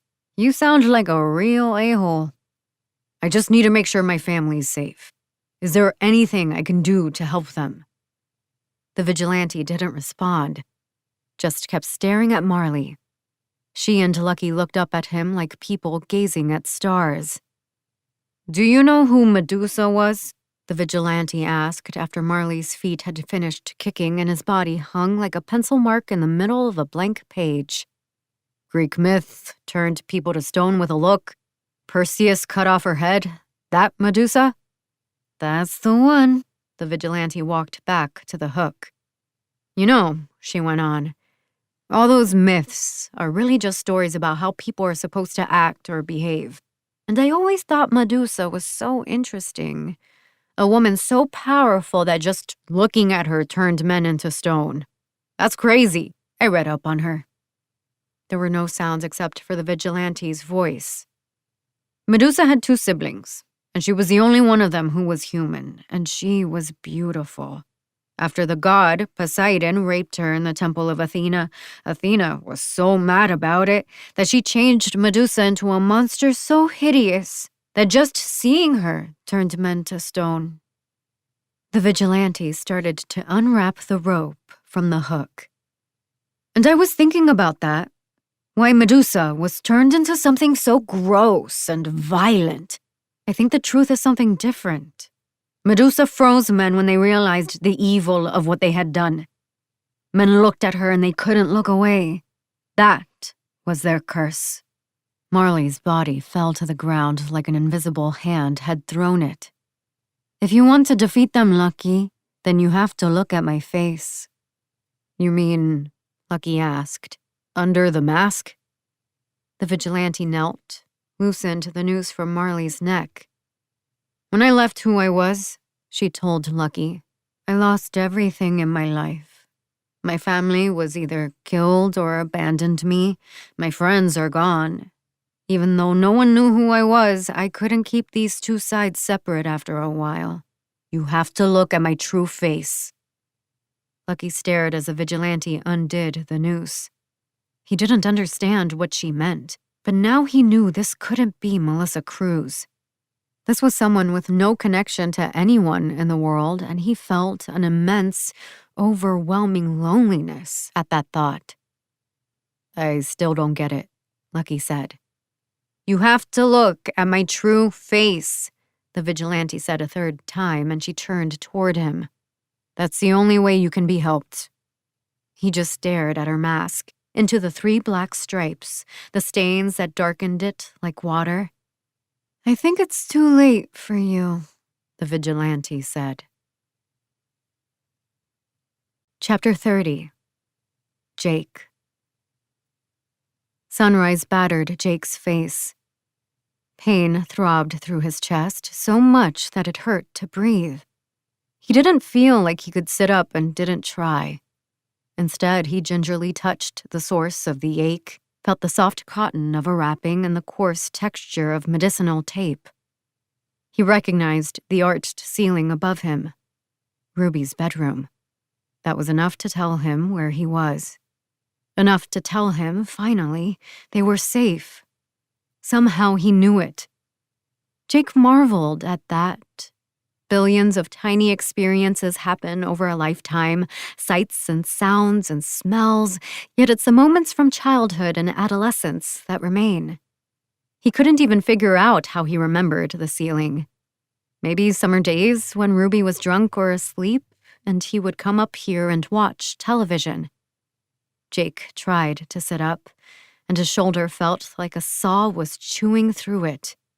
He gently rolled to his side, taking deep breaths as the pain subsided to something manageable. Lowered himself to the floor.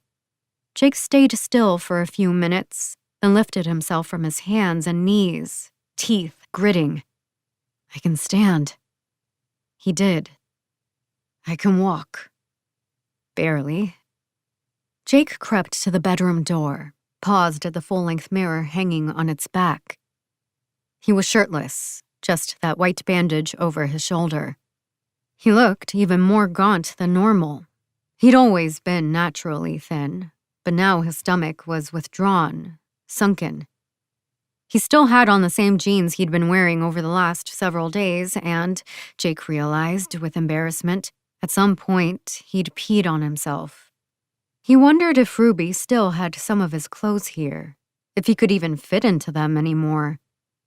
Jake doddered down the hall, his hand pressed against the wall for balance.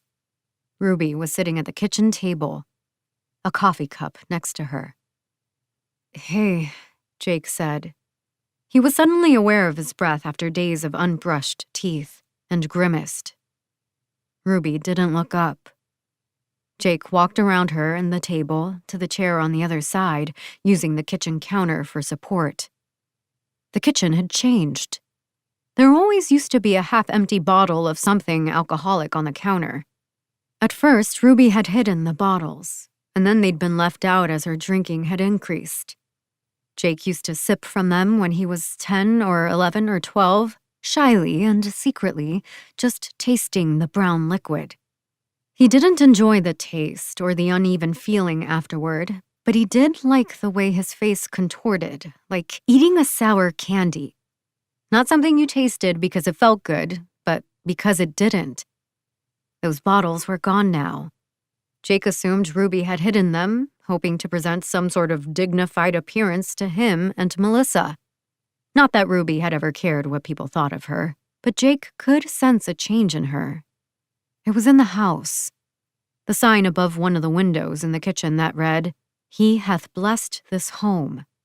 The pictures he'd passed in the hall from the bedroom to the kitchen, colored illustrations, 6 on each side, depicting Jesus as he was being led to his own crucifixion.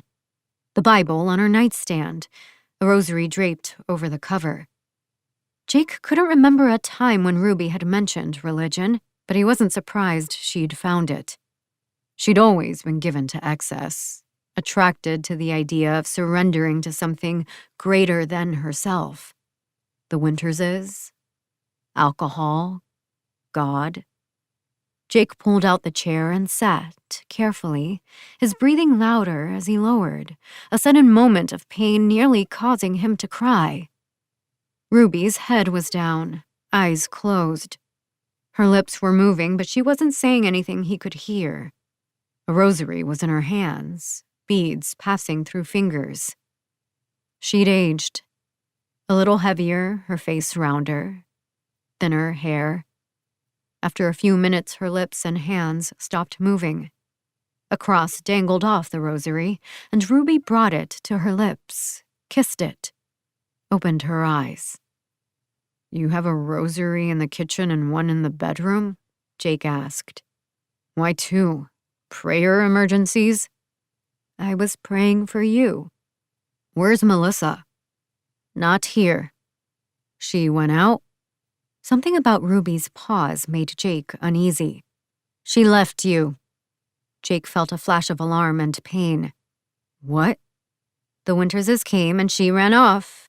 You were asleep. Steve had put you under. You didn't wake up when they were there. The comfort Jake had felt had vanished, his world overturned. Steve, the doctor?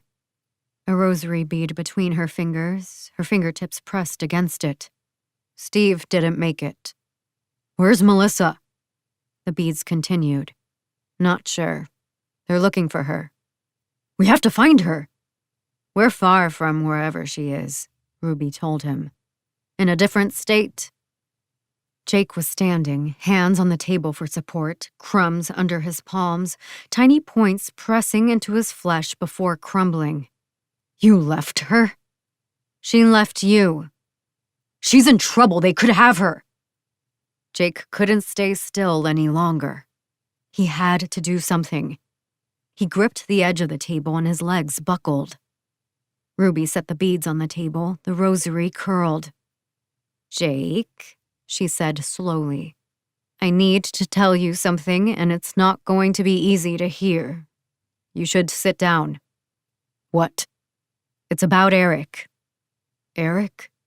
The word so faint it seemed like someone else had spoken it, someone far away. They killed him. A demon writhed inside Jake's chest, tried to pull itself through his ribs, through the bullet wound, tear itself free. How did we? They showed mercy. I begged for your life, and so they showed mercy. But I have been told that, after we left, they were attacked by an old friend of mine, Lucky Wilson. He was with the vigilante. Jake felt like he was swimming under a sheet of ice and searching for air. Was it Chris? He asked. Did Chris kill Eric? It was his men. There was something in Ruby's voice that Jake remembered, something plain-spoken and honest, the same way he remembered the ceiling in her bedroom. The way, when he was a child, she'd calmly tell him at night, Stay here, I'll be back, and she always was. The tone she took when something needed to be believed. I was asleep through Eric? Like I said, Steve gave you medicine for the pain. I have it here. We have to find Melissa. I have to find her. I have to go back. I can't lose her, too. I think it's too late, Jake, Ruby said. Jake's breathing worsened, breath coming loud, wheezing. Ruby stood and her arms were open and around him. He nearly sank to the floor. She held him up. Chapter 31. Melissa. The door was open, but the chapel was empty. A sign outside listed a 7 a.m. service. Melissa didn't wear a watch, and her phone and handbag were in Dr. Steve's basement, but the light from daybreak led her to assume services were close to starting. Melissa slipped inside. Didn't see anyone watching her as she closed the door. It had been years since Melissa had been inside a church. Her mother made her go every Sunday, communions and confessions and Sunday school, standing next to her and singing loudly as Melissa mumbled along. There had always been that distance between the two of them, and Melissa wondered if it affected her relationship with religion, her reluctance, a reaction to her mother's urges.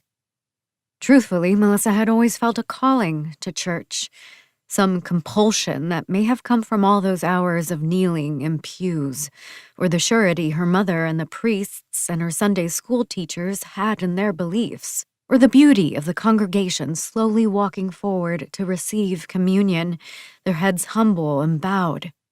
The embrace of Jesus, the grateful abandonment of an exhausted life. This is the end of disc number 6. Please insert disc number 7.